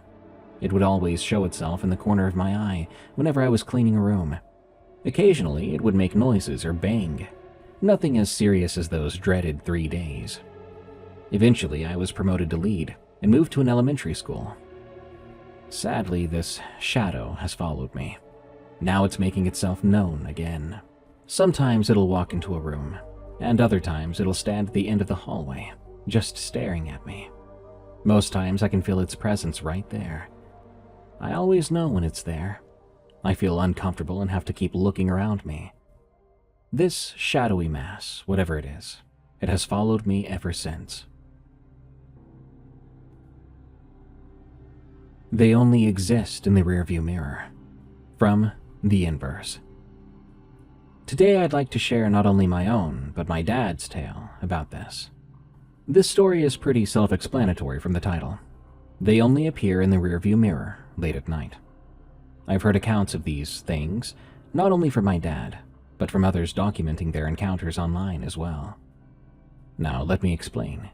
These things don't follow you on the highway. They chase you. They get so close to the tail of your car that you have to be a good driver to get away. I'm not sure why these things do this to people. Maybe they crave the essence of your fear. Maybe they want to take your life. I still don't know. I'll begin this story with my dad's encounter with them. But first, some background on my dad and his driving skills. My dad was driving before he could ride a bike. Illegal, yeah. When my dad was a preteen, he was working on cars. He spent his years at a little mechanic shop somewhere in Manitoba, Canada. I'll not give the name out, for privacy reasons. After work, he would drive the car he was working on under the cover of night. He would listen to the motor's pitch, and he learned where that perfect sweet spot was to shift gears. He picked up on all this very quickly. Then, during the night, after working on a crappy little car that had absolutely no brakes but a manual transmission, he went for a drive. Yes, he took that very same car out for a test drive. Earlier that day, he had done a tune-up on it.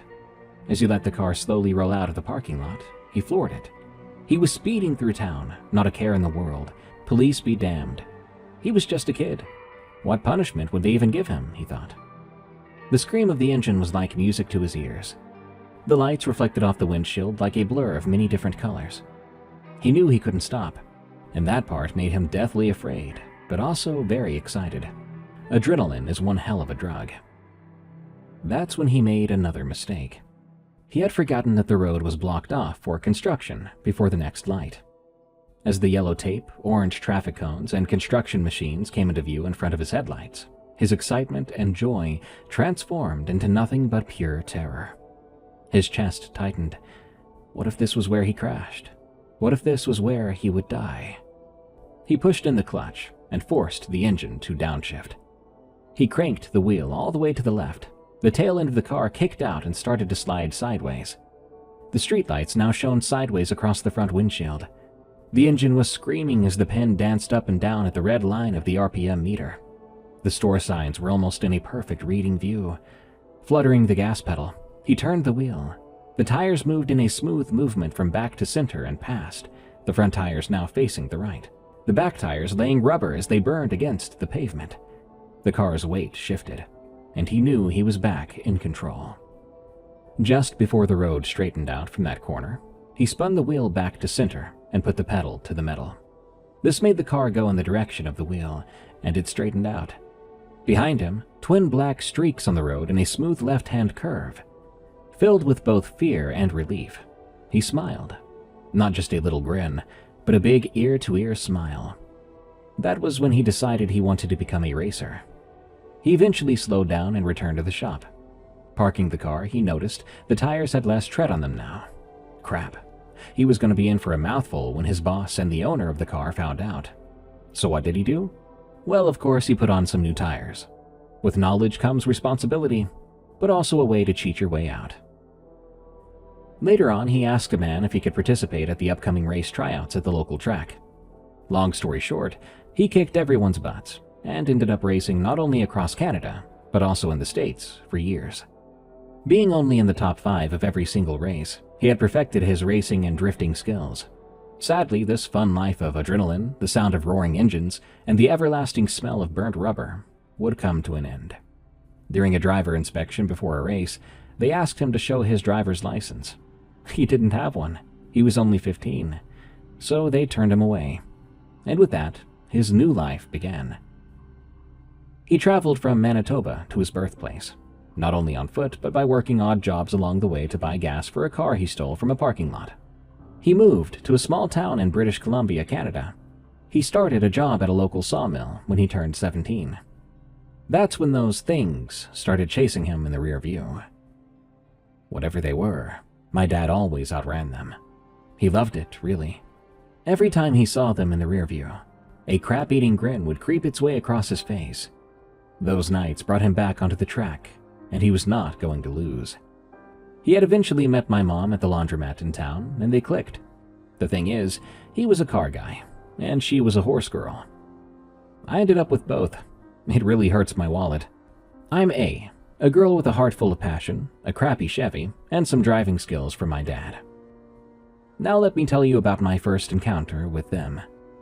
I was working at the local post office, and I was alone that night, closing up, counting the money in the till, when I noticed just how dark it was outside. It was that time of year when the sun set around 4 p.m.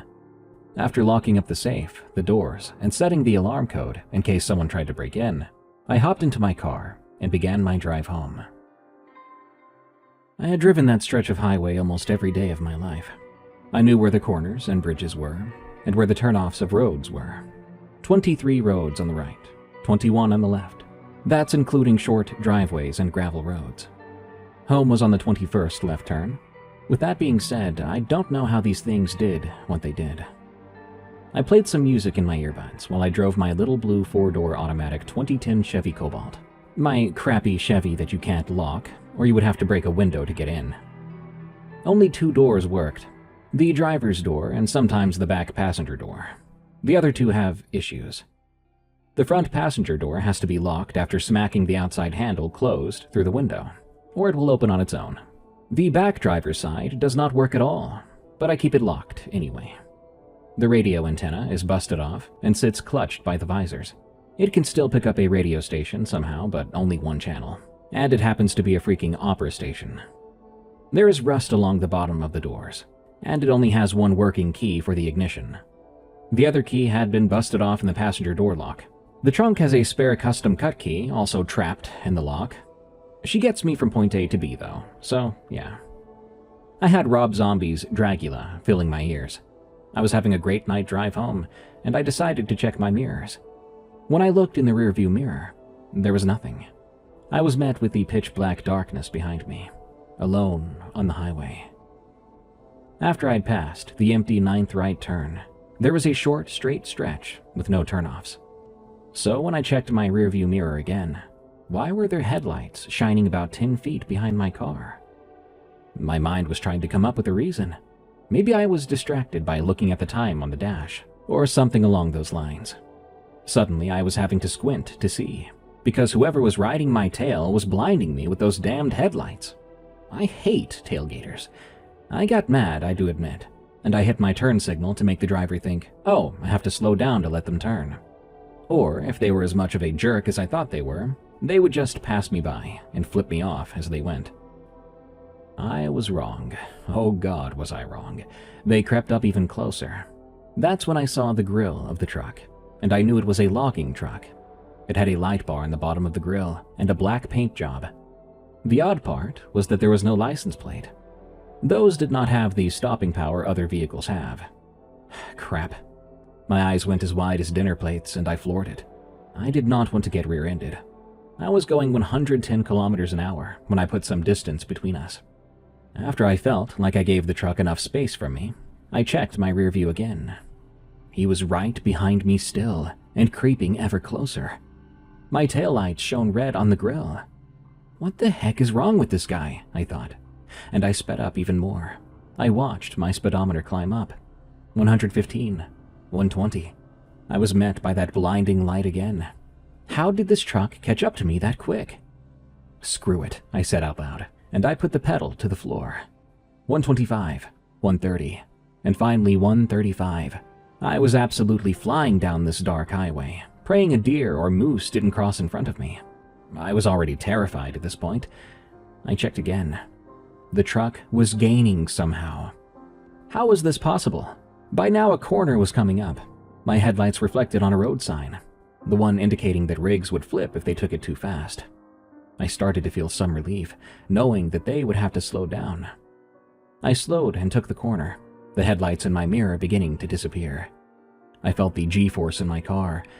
I took the turn too fast, faster than I should have. I let out a yell and a bunch of swear words when my car sank into the gravity, but made the turn. The corner would straighten out soon. At about 3/4 of the way through, the lights flooded my mirror again. Impossible. The truck should have gone into the ditch at that speed. "How?" I yelled, for no one to hear. The corner straightened out, and the headlights sped toward the rear of my car. I screamed, gripping the wheel with all my strength, and braced for the moment when that rig would ram into my car. But I was met with nothing. When I next looked into my mirror, the truck was gone. There were no turnoffs at this section of the highway. There was no way in hell the driver would risk turning off all the lights with how active wildlife was in this area. I panicked, thinking maybe the truck did roll and the driver was hurt. I slowed down and I made a U-turn. I drove back, past that corner. I turned around to be in the lane I was just running for my life in seconds ago, and I drove at a crawl close to the edge, searching the ditch for any sign of life. I didn't find that truck. It was like it vanished into thin air. I drove back again and checked both sides of the highway and the ditches. Absolutely nothing. I then slowly drove home and pulled into the only open parking spot in the driveway. I got out and I ran to the door. I was met by my upset mother in her pajamas, housecoat, and slippers, and my visibly confused dad in a white t-shirt, boxers, and socks. I'll call my dad J and mom B for this story. "How did you get home so fast? Were you speeding? Did something happen at the post office that made you close early?" My mom questioned, the worrywart. "No, Mom. Well, yeah, kind of. I was chased by a logging truck, and he tried to ram into my car, but then he disappeared. I went back to see if he rolled into the ditch, but I couldn't find him," I explained. "What color was it?" my dad piped up. "It was black with a light bar on the bottom." Mom nearly shouted, "It doesn't matter what truck it was or what color it was. Our daughter was nearly run off the road and killed." Dad sighed, annoyed at Mom's yelling and tone. She could worry about a piece of blank printer paper sitting on the table. "It didn't have a plate on the front either," I said. Dad raised an eyebrow and crossed his arms. You've got to have both front and back plates in BC." I shrugged. "I don't know, Dad. Maybe it was stolen or something." Mom was beginning to settle down now.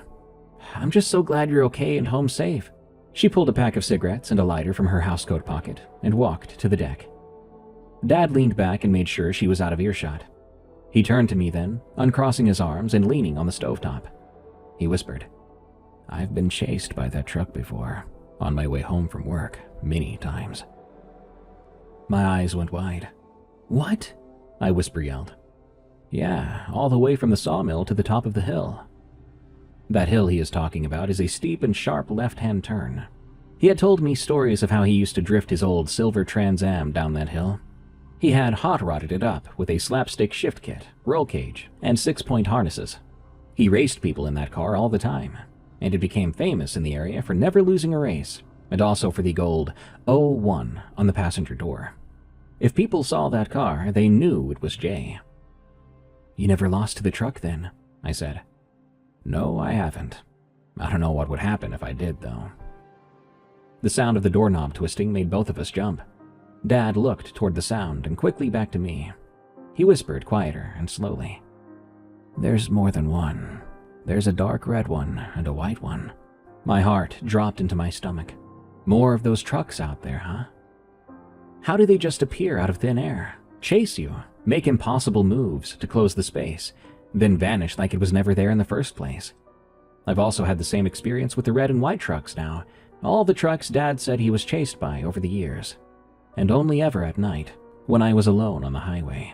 I did some research online, and only managed to come across the Phantom Truck of Clinton Road, a Jersey urban legend of a black truck that chases drivers and tries to run them off the road. I live in the middle of nowhere, the middle of British Columbia, Canada. I've not found anything else about them, or anything similar to my area. If you live around BC and have had the same experience of these phantom trucks dressed in black, red, or white paint, let me know. My dad and I want answers. Why were those trucks chasing my dad and me? Why do they still chase me to this day? Drive safe, everybody. Remember to always buckle up and check your mirrors, because the headlights in your mirror might be one of them. Does the mimic follow? From Anonymous. For some anonymity, some details and locations will be changed. I don't live in the same spot anymore, but I do still live in the same city. When my husband, Alex, and I got married back in 2023, we moved into a newly built building. It was a brand new apartment building, with new appliances, new toilets, new flooring. One of the things we really wanted was to have a laundry machine in our own unit, and we got it. My husband works in an office, and I work a hybrid, which means I work a few days in the office, and the rest I work from home. A few months in, we had a routine down. On the days where I worked from home, my clock-in time was the same time when my husband leaves for work. I kiss my husband goodbye, lock the door, put my headphones on, and do my work. This particular morning, I forgot to ask Alex a question before he went in, but it wasn't anything urgent. Sometimes, when I'm too focused on working, I can't hear my coffee machine finish brewing my coffee. It sometimes gets left there until it gets warm or cold, so I end up taking one headphone off one ear. I heard our door open and the shuffling of shoes. "Hey babe," I called out. "Did you forget something?" I kept typing, waiting for a reply, but didn't get one. "Babe," I said again, with no response. I thought it was just one of my neighbors. I went back to work when I heard our powder room door open and swing closed, but not shut. Alex and I are not too comfortable with public washrooms. It would not have surprised me if he came to use the washroom. At that moment, I heard his voice mumble as you would expect someone to sound behind a door and at the other end of the apartment. Can you say that again? I couldn't hear you," I asked. Another mumble. "Sorry, babe, I still can't hear you. Oh, can you please do something for me before you come home today?" I called as I was approaching the powder room. It turns out the powder room was empty the entire time. I thought maybe I got confused with the neighbors again. I was standing next to the laundry room, and I turned around. The laundry machine suddenly made a noise, like it was about to start. I quickly opened it to stop it from starting when empty. It was strange, but I still thought it was just the machine resetting. I later told Alex about it. We both laughed it off as having very thin walls. When we both have to go into our offices, I usually get home within 45 minutes before him, at most. Sometimes he walks in when I'm still putting my stuff down, taking my lunch containers out. A few weeks after the previous event, I got home and was in the kitchen when I heard the keys turn and the door opening. I heard the light switch turn on as well, so I shouted, "Hey babe!" There wasn't any response. I turned to face the foyer, and the light was on. Sometimes he has earbuds in, and I assumed he didn't hear me. I heard and saw our coats shuffling, so I said a little louder, "Babe, are you home?" "Yes, I am," he said in his typical tired voice. "How was your day?" I asked, as I heard the tap turn on in the powder room. When I went to check, no one was there, and the tap wasn't even on. At this point, I was scared to know what I'd been talking to. My family believes in spirits, and always told me to be careful what I bring home. My parents were always worried about me because I loved thrifting and listening to scary stories. They were afraid I might invite something in. I took it with a grain of salt until these were happening more often. One time, Alex was home alone. He said he had heard, "Hey babe, guess what I got?" in my voice. He replied, "What?" as he was coming to the front door. Lo and behold, I wasn't there. We kept having these little conversations at home when we think it's each other. We've since moved from that apartment to a new building. We don't hear our voices anymore, but we do occasionally hear doors swinging and our machines making noise in our apartments. I was recently home alone and thought I heard another mumbling by Alex. I'm just curious. Can these mimic things follow wherever we go? Creepy Cabbie from Sheev76. I have cerebral palsy, but I've always worked while at and after leaving college, sometimes having 2 or 3 jobs at a time. When this incident happened, I was 22, renting my bungalow and living alone. I was going to work. My main job at the time was as a dance, fitness, and play therapy assistant to a group of therapists working for young people with physical and learning disabilities and extreme behavior disorders. As a full-time wheelchair user, I had to use a cab to travel to and from work. And although most of the guys driving for the cab firm were solid and really nice, there were a few, well, dodgy ones, as in most walks of life. I could transfer quite easily, so all the drivers had to do was hold my wheelchair steady, then fold it up, then put it in the boot. On this day, the guy turned up at 8:30 a.m. Late. I proceeded to transfer. I felt him right up close behind me. His hand brushed lightly over my back and bottom. It's worth mentioning I've had slight issues with this man before, mostly making smutty remarks and asking me out for a drink. I declined, and when I did, he got slightly nasty. I ended up having to report it to the firm. As I'm disabled, there wasn't much I could do, as I was holding myself up and I couldn't let go of the door. I swore at him, managing to swing around to sit in the car, and told him never to do that again. He just laughed and smirked at me. We started to drive. 10 minutes in, I noticed we weren't going the regular route to get to the center where I worked. As I was already late for work, I was angry, so I asked him about this. He ignored my questions and said, in a cold voice, "You know, I live around here. I could take you to my flat where my 3 mates are. There wouldn't be anything you could do about it." When he said that, I was crapping myself inside. But I said to him in my bravest voice, "Well, if I'm much later, work's gonna call me, and they have your firm's details too." With that, he scowled at me big time, and after a while, I soon recognized our usual route to work. When I arrived at work, my boss was worried. He saw the driver, whom he didn't have time to deal with either, and asked me if I was okay. After a while, I was able to tell my supervisor what happened. She first called the cab firm, then the police, who came to interview me at work, and then talked to the man. I'm not sure what happened to him, but I never saw him again. Keep your lights on for food delivery drivers. From Anonymous. When 2020 came around, I lost my job with KFC but still needed a way to pay bills. So I started to work with Uber Eats. I actually enjoy doing it. Being introverted and going into places where the only communication necessary is, "Hi, I'm here for so-and-so," well, that's a dream come true for folks like me. Most orders when the pandemic started are leave-at-door orders anyway. But there's one specific order that creeped me out, enough so to start looking for jobs where I'd be inside a building with locks again. The order at first was no different than any other. I went and got the food and went to the house. The light was on when I walked up. I took the food out of my bag, setting it on a bench on the porch, when the light went out and I heard something hit the bush behind me.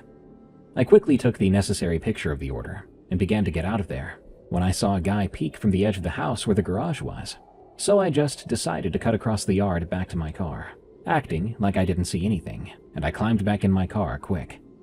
When I looked back from locking my door, the guy had a knife and was coming towards my vehicle. I floored it out of there.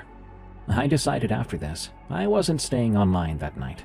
I would just stay home. Now I'm nervous about any house that doesn't have the lights on. And some nights, it's more than those that do. Deranged Custodian. From Jim Slice. A few years back, while I was working towards my associate's degree at a local community college, I worked at a grocery store to make ends meet. Like the majority of retail jobs, there was a lot to hate. Rude bosses, corporate red tape, irate customers, and of course, pay that never satisfied. As a night owl, I naturally gravitated towards the closing shift. It afforded me some relative peace and quiet for the last few hours of my workday, and I didn't have to worry about stickler bosses breathing down my neck. However, as the store got closer to closing time, the stranger the people were that I would encounter. And I'm not just talking about customers. It must have been about a year into working there that I first encountered him. It was a new custodian, making his rounds through the store with a broom and a dustpan. The name tag on his shirt said Tyler. Aside from his long, unkempt hair, the thing that stood out to me the most about him was just how big he was. He was the type of guy who wasn't particularly overweight or muscular, but simply had a very large build that made him quite imposing. Despite this, he seemed relatively harmless. He had a strange demeanor, and he muttered to himself, but he mostly kept his head down and did his work. There are a lot of moving parts in your average supermarket, so it's not uncommon to barely see someone you work with all day if they're not in the same department as you. Tyler didn't cross my mind too much, if he wasn't making a sweep of the produce department where I worked. But that would change very soon. I and many other employees of the store made frequent stops to the restroom, partially for brief respite from the mind-numbing work, and also because the water fountains were over there. We were somehow not allowed to have water bottles in our departments. You could always tell if a custodian was spiffying up the restroom if their supply cart was parked outside of it. However, Tyler started parking his cart inside the restroom, and also began to spend exorbitant amounts of time in the furthest stall from the entrance, muttering to himself.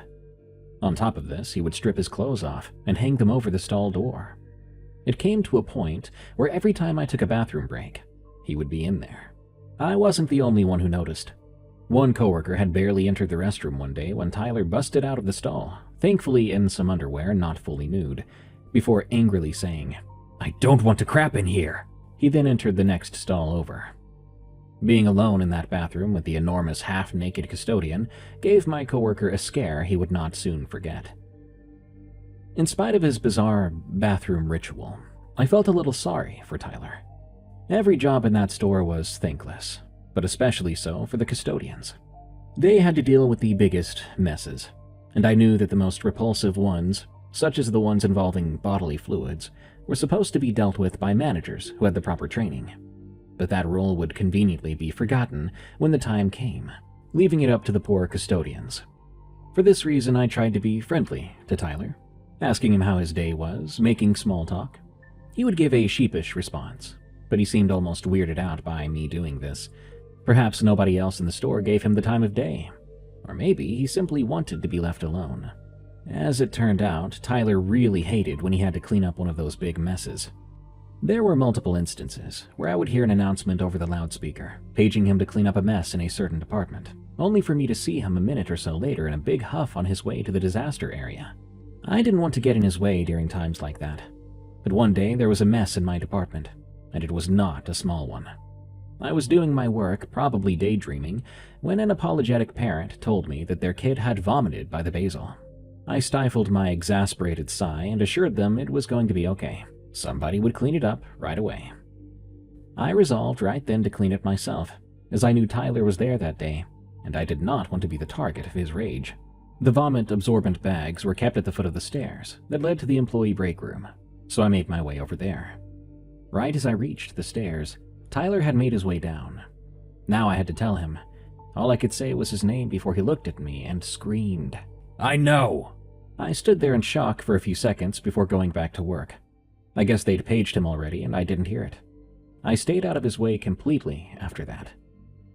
I didn't witness anything that happened hereafter, but trust me, it was the talk of the store and easy to piece together. It must have been about a month after Tyler screamed at me that he got into a big row with one of the managers, right at the front of the store by the cash registers. Tyler's hours had been cut, and he was not happy about it. The manager that he was getting into it with was, no joke, probably half Tyler's size.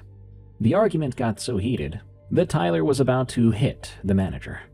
Before he could deliver the blow, the customer service lead, Emily, got in between them. That successfully disarmed the situation, but Emily later admitted to one of my coworkers that she genuinely thought at the moment Tyler was going to punch her instead. Thankfully, nobody got hurt, but Tyler did get sent home for the day. A few nights later, Tyler showed up at the store at 2 a.m., thinking he was scheduled when he wasn't. He was banging on the back door near the loading docks, trying to get in. There are some overnight workers when the store is closed, but they always come in through the main entrance. Nobody could hear his banging from the sales floor. He started screaming and kicking the door, and he even screamed Emily's name a couple of times, threatening her. After half an hour or so, he finally gave up and left. This was only discovered the following day, when the security cameras were reviewed. He was already on thin ice by then for the incident with the manager, but now they were ready to fire him the next time he came in. But Tyler never showed up again. After about a week, when they were sure he wouldn't be coming back, they cleaned out his locker. And the only thing they found in his locker was a piece of paper. The entire page was filled with the name Emily and crude, violent drawings. Emily quit that day. I didn't last much longer myself. Restless Spirits, from Anonymous. This experience taught me there is sometimes more going on than what your 5 senses can pick up. I left this job years later after I was in some dangerous situations that had nothing to do with the paranormal, but I had some great memories there. A little background about the program I worked for. This was a social service job where we would take homeless young adults and help them pay rent for an apartment while we taught them life skills, job skills, and tenancy skills. It was a government-funded program. So one of the stipulations was that we could only rent the absolute cheapest livable apartments in a very impoverished area. Livable was a relative term because our inspector was not allowed to touch or move anything while he inspected those apartments. So essentially he was just guessing if they were safe to live in or not. I had a lot of issues with the way the program was run and funded, but they aren't relevant to this story. Anyway, my team and I moved 2 young men into an upstairs unit of a quadruplex, and 2 young women into a downstairs unit in the same building. Shortly after moving them in, one of the boys complained about cars driving down the road next to the building many times per night, and the silhouettes of the people outside would project onto his bedroom wall. It freaked him out at first, but then he started to get used to it. I thought it was a little weird since no one was ever standing around out front when I visited, but for safety reasons I only visited the clients during the day, so I had no idea what was going on there at night. Generally though, in that part of town everyone stayed inside. It wasn't the type of neighborhood where you socialize in the street. A few weeks later, one of the girls living downstairs reported a similar experience. Her bedroom was in the back of the building, but one night she was up late in the living room facing the street, and when a car drove by she saw silhouettes of people on the closed blinds. She was so scared she made her boyfriend look between the blinds to see how many people were standing in front of the building. Well, he looked between the blinds, but replied that there was no one there. She thought maybe they were doing drugs in the patch of grass in front of the building, and then scattered when that car drove by. Luckily, her boyfriend was able to calm her down, but she told my coworker about it at their next meeting. Because of HIPAA privacy laws, we weren't allowed to tell her that an upstairs resident had reported something similar, because that would out him as being part of our program. One morning, I woke up to a bunch of missed calls from that boy living upstairs. I called him back, and his voice was shaking as he told me. "Last night, the shadow thing happened again, and I looked out the window and no one was there. I can't stay here anymore. Something here is seriously messed up." I went to his apartment and talked it through with him. I used to be a camp counselor, after all, so I was used to kids waking up from nightmares or shadows that could easily be explained away. Do you think maybe people were in the yard doing things they weren't supposed to? Like maybe they were doing drugs and ran away from the headlights so they wouldn't get caught? I asked. It looked like they were standing right outside the window, he said. Since he lived on the second floor, there was no reason why someone would or could be standing right outside his window. Of course, it's hard to tell distance when all you are seeing are shadows. I tried to explain this to him, but he wasn't having it. He ended up sleeping on a friend's couch for a few nights, before returning to his own apartment. At the office, I explained the situation to my coworker, who told me one of the girls in the downstairs apartment had just bought a door camera. This was before Ring doorbell cameras, so think of an older and cheaper version of that, not connected to the internet. My coworker and I brainstormed ways we could ask her to check the camera footage without violating the boy's privacy. We decided to tell her that our boss was concerned about her and her roommate's safety, and if she found proof of people hanging around her apartment late at night, she could show us the footage. She agreed, and we asked her to look at last night's footage to see if there was anything concerning. She texted back that last night was all good, but she would try to remember to check every morning to see if there was anything at all unusual. She never did text us any updates, so I'm not sure if she checked every morning. But if she did, I guess she didn't see anything. If I remember correctly, the camera could only hold a day or two of footage anyway before it was erased, so if she didn't check it the next day, she wouldn't see a thing. I'm also not sure if it stopped happening, or if they all just got used to it, because we all kind of forgot about it eventually. A few years later, my coworker and I had moved on to other jobs, and out of the blue she sent me an article. The article explained that decades ago, there had been a natural disaster which had destroyed dozens of the slums in the area, killing hundreds. Instead of identifying the bodies and trying to notify the next of kin, their bodies were thrown into a mass grave. They didn't even record the exact number of bodies. They just dug a hole, put them in, and covered it up. It's not clear who knew about the mass grave when apartments or new slums were built on top. I wonder if the landlord's insurance made them rebuild instead of getting a payout, or if the land was sold to developers cheaply, so they weren't asking too many questions. I live in a state where sellers do not have to disclose deaths on the property, and this was almost 100 years ago now, so I have no idea how things were done in those days. Since the natural disaster happened during the time of segregation, the white victims were buried in the local cemetery, but anyone not presenting as white was thrown in the mass grave instead. The article talked about an advocacy group who had advocated for all the buildings on top of the grave to be bulldozed and a memorial be placed for the victims. Today, the area is fenced off and covered in well-manicured lawn with a plaque honoring the victims. I'm not sure if it's important to the story, but our 4 clients who lived in the quadruplex were not white. Knowing what I know now, I would have asked more questions. Were those silhouettes moving or standing still? Were they adults or children? Were they the same ones each night, or did they change? I wonder if the ghosts were aware of my clients and the similar injustices they had inherited. Again, I think race and class are important to my story, which is why I've included them. If I were to guess, I think the spirits didn't know they were dead, and were wandering around, trying to make sense of things. When the audience wasn't there. From Lurking Moonlight.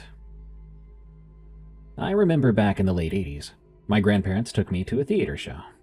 I was in my early teens at the time, stubborn as a mule, and honestly, I fought tooth and nail. I kept saying I'd rather be at the movie theater, popcorn, action, explosions, anything but a stage play. But my grandparents insisted, and so did my mother. Get a little culture, they said. See something different for once. I didn't want to admit it, but I'm glad they pushed me. At the time, I was young, hard-headed, thought I knew everything. But that day ended up changing my life. We went to see this traveling production of Phantom of the Opera. I didn't know the company, didn't know any theater companies at all. Theater was not my world back then. But I remember sitting there, watching the Phantom disappear under the stage, seeing the smoke and mirrors, cheap tricks really, and still being blown away. The singing, the atmosphere, the way the story wrapped around the room. I didn't know it then, but that awoke something in me. A part of me that loved this stuff. Theater and music and performance, which had previously been buried down. After the show, my grandparents said, "See, that wasn't so bad, was it?" And I said, "Not bad. I want to see more of these." So for the next few years, all the way through high school, I traveled with them to see shows. Big ones, small ones, goofy little productions in tiny towns, you name it. I loved every minute of it. Funny thing is, I never did theater in high school. It wasn't the same. They always picked some cheesy comedy or something overly serious, and the atmosphere just felt wrong. And I didn't want to get mixed up in the school drama scene, pun intended. But later on in college, I finally dipped my toes into acting. A little show here, a character there, nothing major, just enough to see what it felt like from the stage instead of the seats. Then I got involved with a traveling production company. And man, that was it for me. I felt like I'd found my home. The people and the chaos and that energy, I loved it. I finished school, sure, but the theater took over my heart. 20 years later, I'm still at it.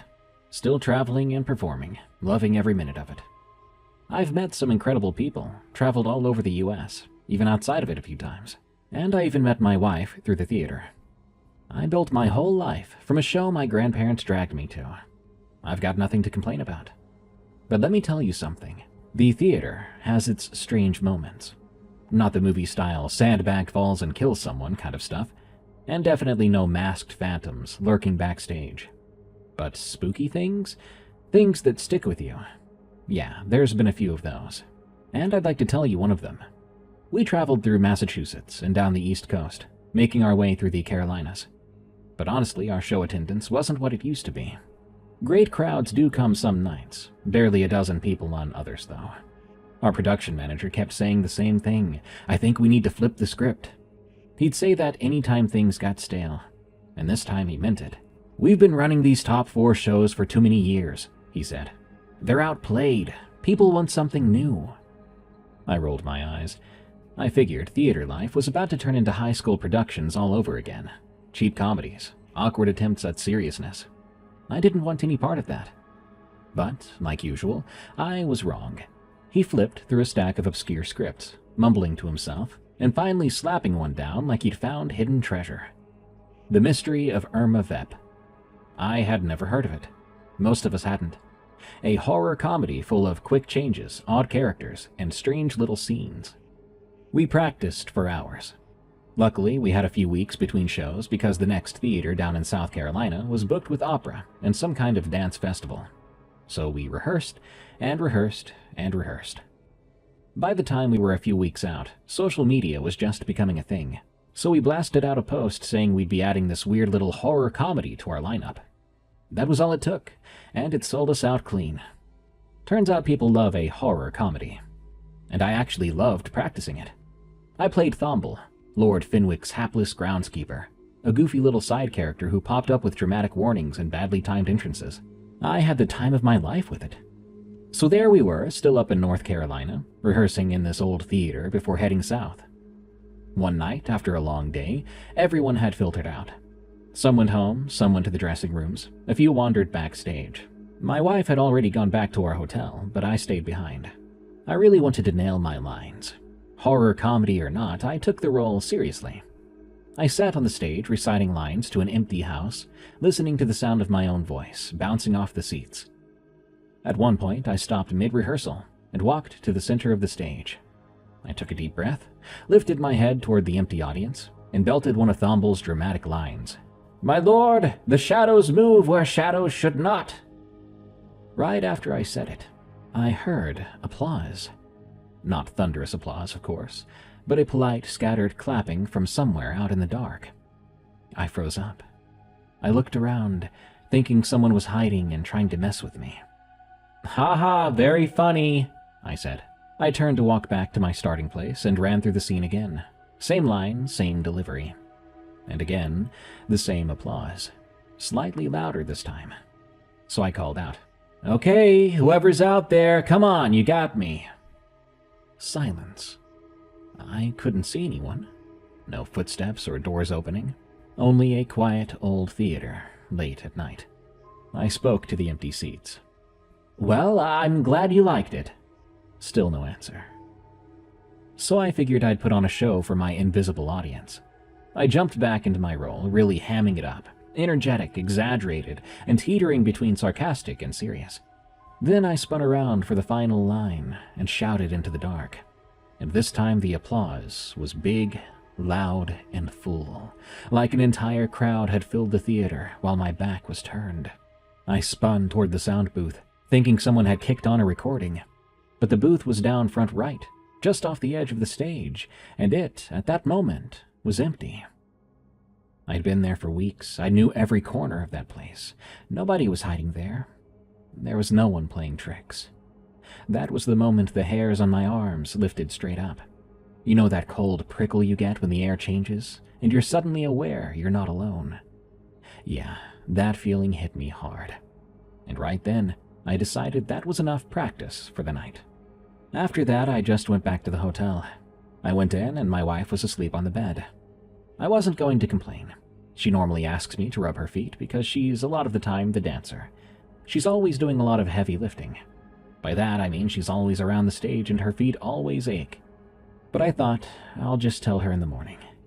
So I lay down, and first thing in the morning I woke up to the smell of coffee.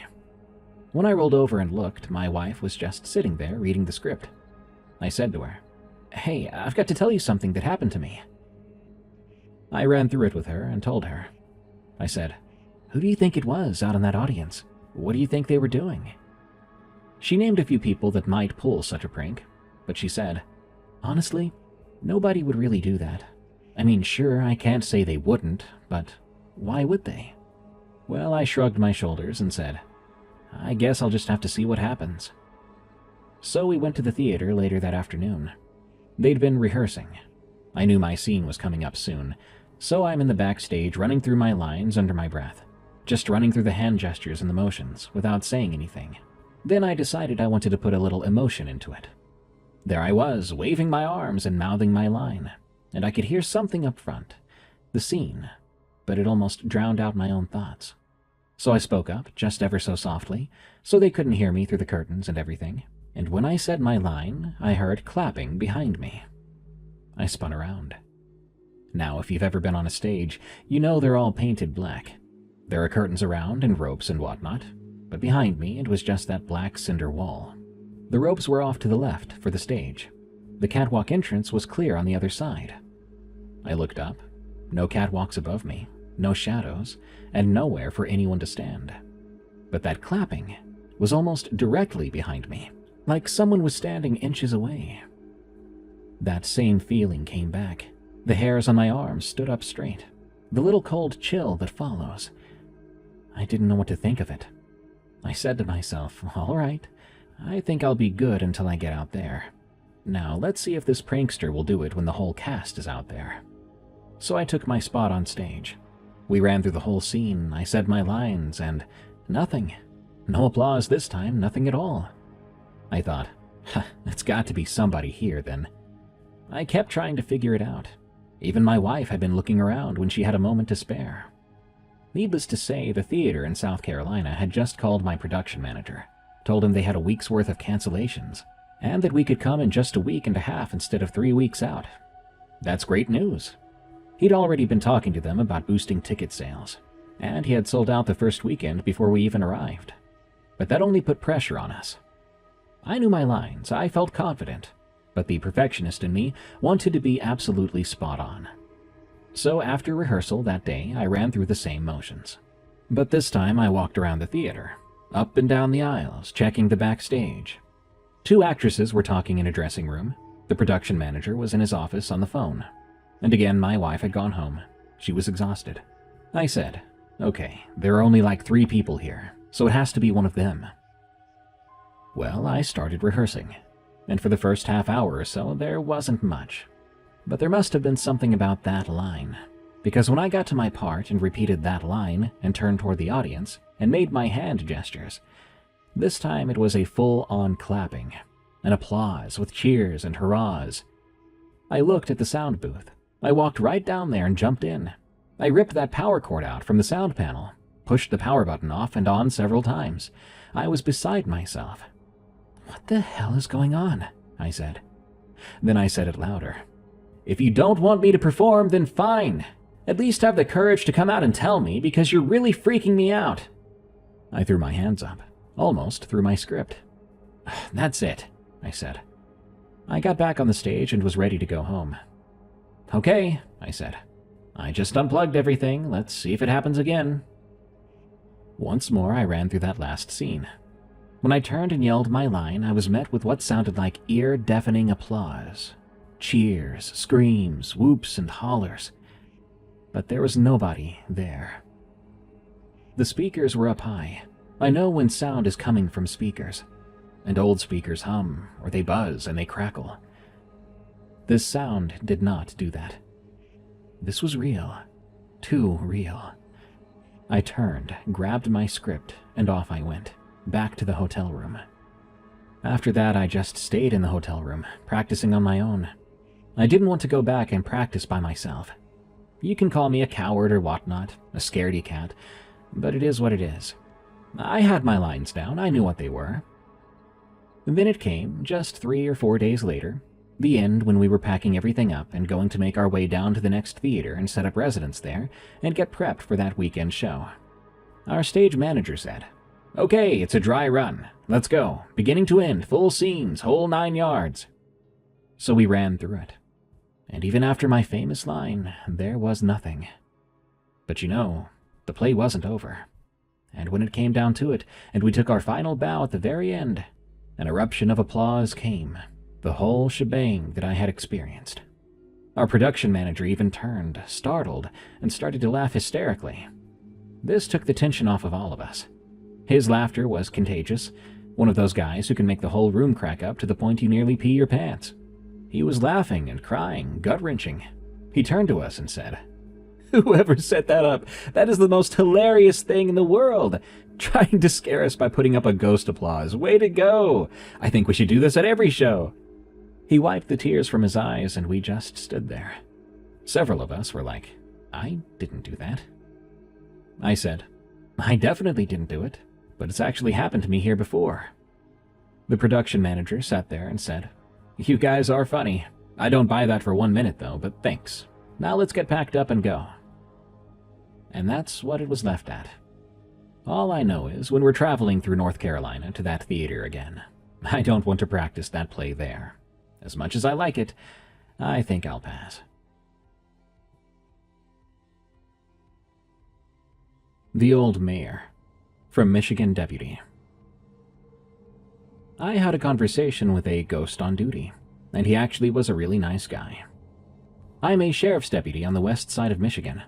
For the last 3 years, I've been assigned to a patrol area on the eastern edge of the county that surrounds a small town, and I've become close friends with the officer for the town's police department that works the same night shift as me. For obvious reasons, I won't be using real names of places or people involved in the story. I'll go by M myself, and my friend, the small town officer, is E, and our other coworker is D. E and I have had paranormal encounters on shift before. A couple of years ago, we were walking through an abandoned school when a chair moved right in front of us, with no one around. E has also had many other paranormal experiences, both at work and in his personal life, which range from being touched by a ghost to being screamed at by the local witch. As for D, he has a paralyzing story of his own that entails a demon haunting a cabin in the woods that his friend won the ownership to during a poker game. Personally, I saw the ghost of a little girl standing in my backyard when I was in high school, so it's fair to say we are no strangers to the paranormal.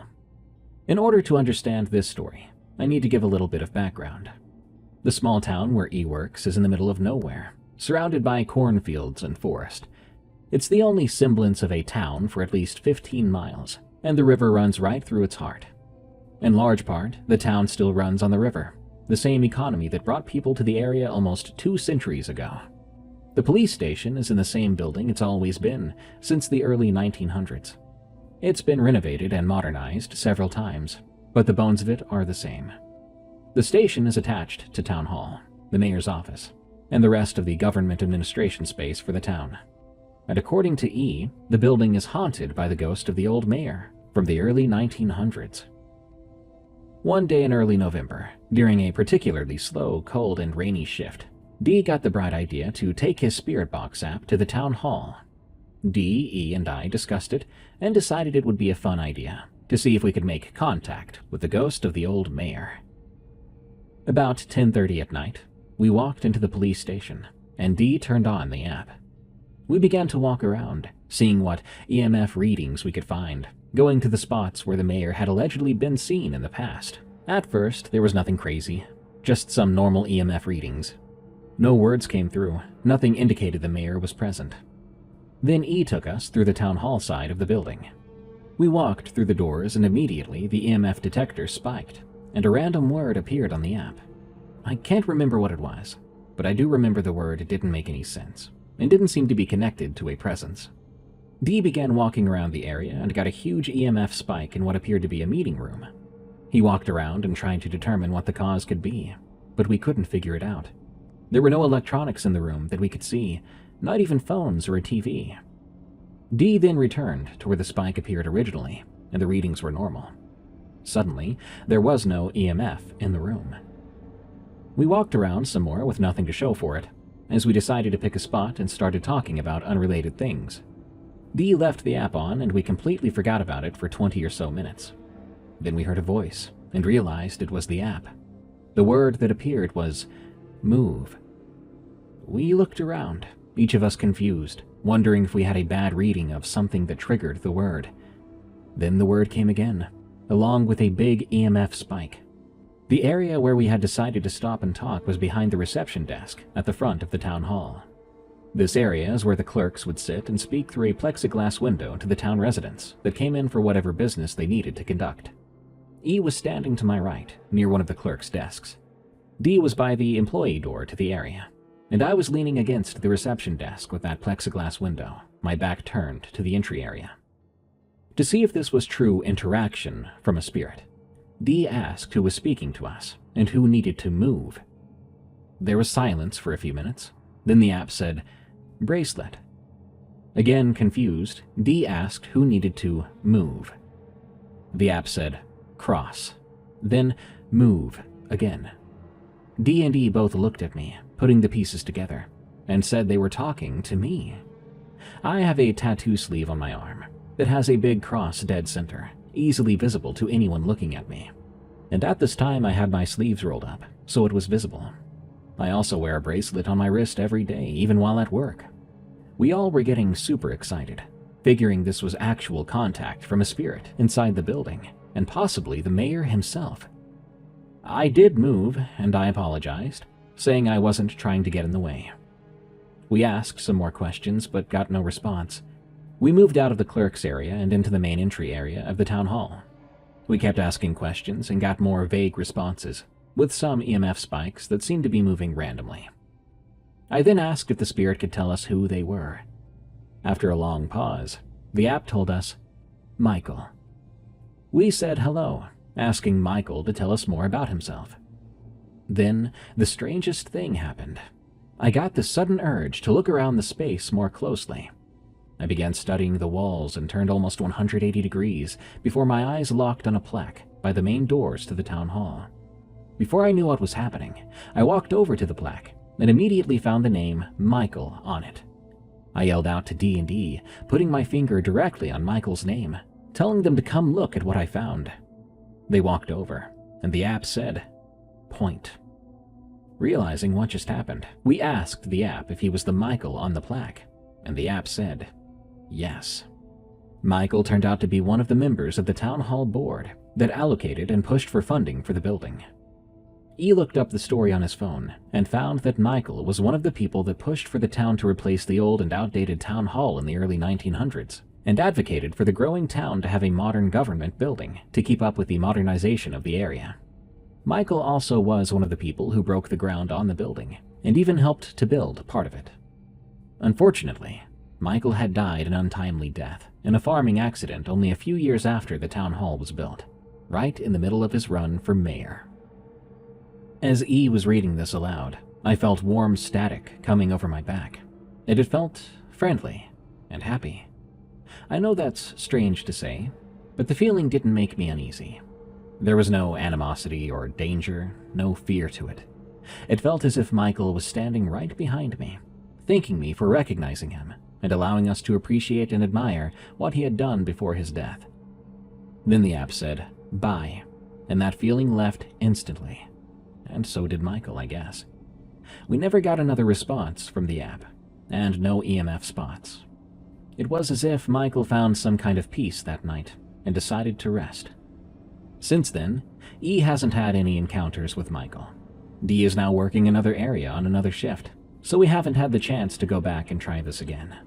But I wonder if we maybe helped Michael find some kind of peace.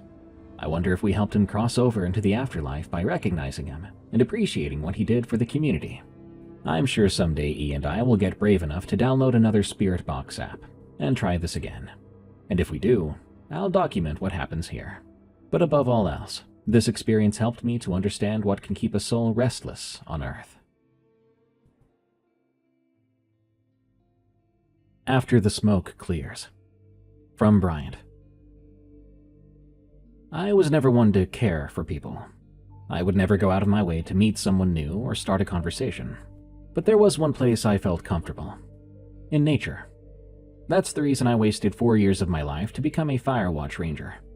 I won't be mentioning the name of the state park I worked for, so nobody goes trying to find what I found in those woods that summer. But we'll get there when the time comes. I'll try to explain a bit about firewatching. You sit in a tower with no internet, and you make sure nothing gets set on fire. A simple job, until people get involved. Well, people isn't the best word for what I saw in those woods. One thing different there than other parks was that 2 people were assigned to a single tower. My supervisor put me with Ash, a fitting name for someone who dealt with fires. We were polar opposites, though. I was a very outdoorsy person, and she was more of a hermit who barely left the tower. We never really talked, except for when we argued about the amount of stupid books she ordered every time we got a supply crate. They took up almost half of the crate. It was so annoying. We barely had enough food to last us to the next delivery. But one time, when we were arguing, I was pacing back and forth until I noticed one of the floorboards was very loose. I bent down and picked up the board, expecting it to just go straight through to another board. But it didn't. There was a compartment filled with about 8 journals. More so thin notebooks of about 100 pages each.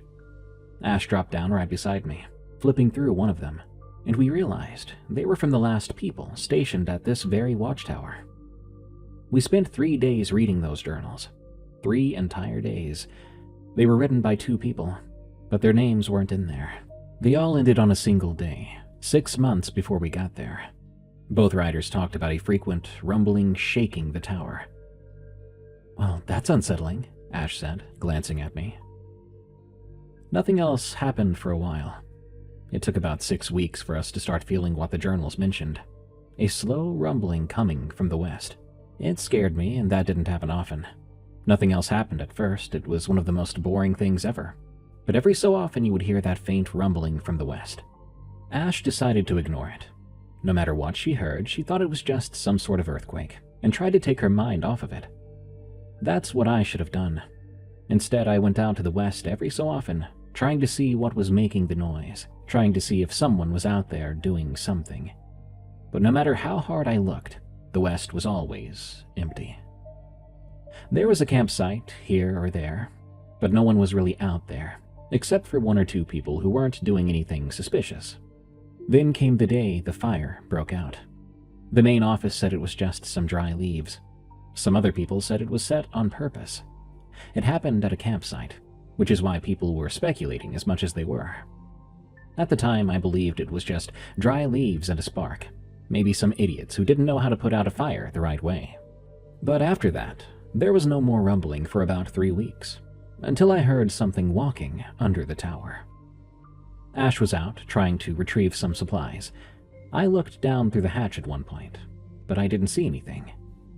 I went all the way down to the ground to check things out. The dirt had been disturbed there. I looked closely. The tracks appeared to be a deer's, so I didn't have anything to worry about. When Ash got back, I didn't say a word. Why would I need to tell her about deer tracks? Just normal business. That night, however, there was more shaking, waking up both me and Ash. Suddenly, the ground collapsed right underneath us. The tower fell from 80 feet above the ground. We were both severely injured. The paramedics took 40 minutes to arrive. By then, Ash was gone. Later, I was stationed at another watchtower with a man named Daniel. I didn't really get to know Daniel, because soon after, something started to show up. Something insanely tall, with long appendages. It was able to reach into the tower, breaking right through the glass.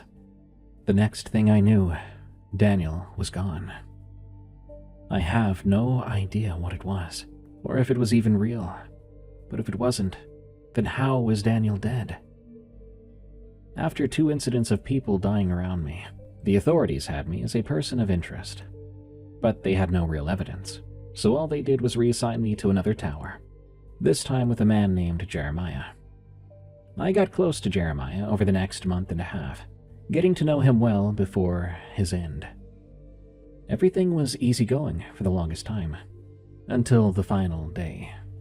On that day, 4 of those things, the very things that had taken Daniel, surrounded the watchtower, 1 on each side. The glass broke. I heard things clawing in and reaching inside. Some of them were going for me. I jumped through the hatch, running 400 meters away from those monsters until I couldn't see them anymore. I ran and ran until I made it to my car, and I drove straight for a police station. It wasn't too far, thankfully, but it was too late. Jeremiah was not there when they got there, and now people were starting to call me crazy. They threw me out of the Firewatch program. I went home, went online, and used my ability to own firearms to order every single weapon I could get off Amazon that I could afford. And I'll be taking it all with me if I ever go back into those woods.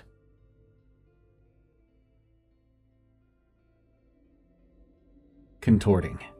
From What Do I Do for My Pen Name? The incident started happening 3 days before my birthday.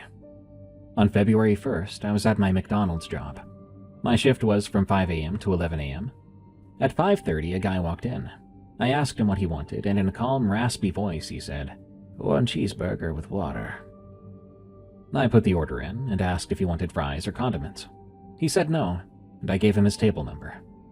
As he walked away, I noticed 2 lumps under his jacket, like when a kid tucks his arm inside his shirt to stay warm. I watched him take 1 bite, put the burger down, and he made eye contact with me. Quickly, I looked away, but I could feel his stare for the next half hour. When I finally glanced over at him again, he was no longer there. But the burger stayed, sitting there half-eaten. The bite marks were jagged and uneven, like 2 mouths had torn into it at once. And the air smelled weird all of a sudden, like rust or blood. The guy came again the next day. Same time, same order. with that voice that sounded too dry to belong to a living man. But he was alive, pretty sure. I mean, he was breathing heavily through his nose, skin glistening like he was sweating. His jacket looked tighter that day, stretched around the shoulders. When he reached for the burger, the sleeve shifted. I saw movement underneath suddenly, something sliding like muscles fighting for space. "Do you work every morning?" he asked. His voice scraped like sandpaper but stayed calm. "Yeah," I said, trying to smile, "except Sundays." He nodded. When he picked up his burger, his sleeve shifted again, and I swear I saw another hand, holding the table steady as the other two ate. I dropped the rag I was holding. When he looked up, the extra hand was gone. He left half an hour later. When I cautiously went over to clean, the chair legs were bent backwards, like something heavy had been pressing down rather than just sitting in it. That night I dreamt about him standing behind the counter, ordering again, but this time when I handed him his food, the bag split open. Inside was raw meat, and the meat moved. What a horrible dream. On February 3rd, I came in early, hoping maybe I'd imagined all of it. But when I walked into the kitchen, the back freezer door was standing there wide open, and there were deep scratches on it, long and curved. I reported it, but I never got word about what the security footage showed, so I guess it didn't show anything of importance. Anyway, that's later on. Anyway, that day, he showed up at 5:30. This time, his coat was gone. This is going to sound insane, but trust me, because this is what I saw. The man had 4 arms, 2 normal ones, human ones. The other 2 were longer and thinner, almost insect-like, pale and veiny with twitching hands that never stood still. He wasn't trying to hide them anymore. I was wondering, was this some sort of mutation or deformity? He walked up to the counter, every step making a faint clicking noise. His upper hands rested on the counter, the lower ones dangling, twitching. "Same order?" I managed to ask. He smiled, teeth yellow and sharp. "You remember." When I handed him the bag, one of his lower arms brushed mine. The skin was cold and so dry, like the back of a long-dead lizard. He walked to the same table and tore the burger apart, not eating, just shredding it into tiny pieces. I hid in the back until my manager arrived. When we checked the lobby, the man was gone. All that remained was a mess of paper wrappers and handprints, 4 distinct handprints, pressed deep into the plastic tabletop. The next day I went in hoping he wouldn't show up. That day was my birthday. I was turning 19, so I went in praying he wouldn't show. But he did come. He wasn't walking this time. The man was crawling on all 4s, wearing shorts in 35-degree weather. He reached up, opened the door, and crawled inside. "Hello," he said cheerfully, like greeting a friend at a party. I froze, then ran. I bolted through the back door, jumped into my car, locked it, and floored it out of the lot. My gas light had been on since before work, but I didn't care. I had to get away. When I glanced in the mirror, my heart stopped. He was crawling after me, too fast. His limbs slammed against the pavement, propelling him forward in jerky, insect-like bursts. I pushed the car to 60, then 70, but somehow he was still closing the distance. I kept driving until the engine sputtered and died, and the needle hit empty. I coasted to a stop near a patch of woods, heart and lungs on fire. There was a house up ahead, lights still on. I stumbled to the porch and pounded on the door. A woman in a nightgown answered instantly. Her face and voice were so calm and soft. I told her everything, every horrible detail. But she didn't seem to react much. She said I sounded exhausted, and she told me to come in. I sat down, tried to catch my breath. But somehow, for some reason, I ended up falling asleep right there. When I came to, the woman was standing over me, shaking my shoulder gently. I smiled until I saw her face. Her smile was wrong, too wide, and her limbs were longer than before.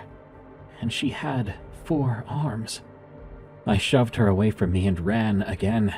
I sprinted down the road until my legs went numb. The sky was still gray, the sun low. I did not see her chasing me, but I could hear her, a dry clicking sound echoing between the trees. My car was dead, so I kept running. After a while, I found a small guns and ammo store. The lights were off, but the door was open, thank God. I slipped inside, hiding behind the counter. It smelled like grease and dust. I broke a glass case. I knew how to handle a gun, how to load it. So I grabbed a 9mm, and I watched the window. At first, nothing. Then movement. From the woods, a man crawled into view. No, something like a man, but with too many limbs. His head twisted too far to one side. He smiled at me, and I fired. It scurried away, leaving behind an orange-tinted trail. When the cops arrived, I was in quite a bit of trouble, obviously. But when I tried to tell them about the animal, pointing out the bloodstains on the street, they didn't seem to care, saying it was some animal. But it wasn't that. It wasn't human either. It was something else entirely. I don't know what it is about this week and the stories I've been reading. A lot of folks were asking for more short stories like the good old days, so I did that this week for Tales from the Break Room and Unexplained Encounters. But here I am reading submissions for obvious creepypasta, labeled as true stories, and believable, cool stories of the unexplained, all mixed together. Look, I like creepypasta as much as the next guy, but I miss reading about people seeing Bigfoot and Dogman in the woods. So if you've got any stories like that, send them to me at darkstories.org. Thank you. Till next time, everyone, stay safe out there and stay creepy, because this world is a strange one.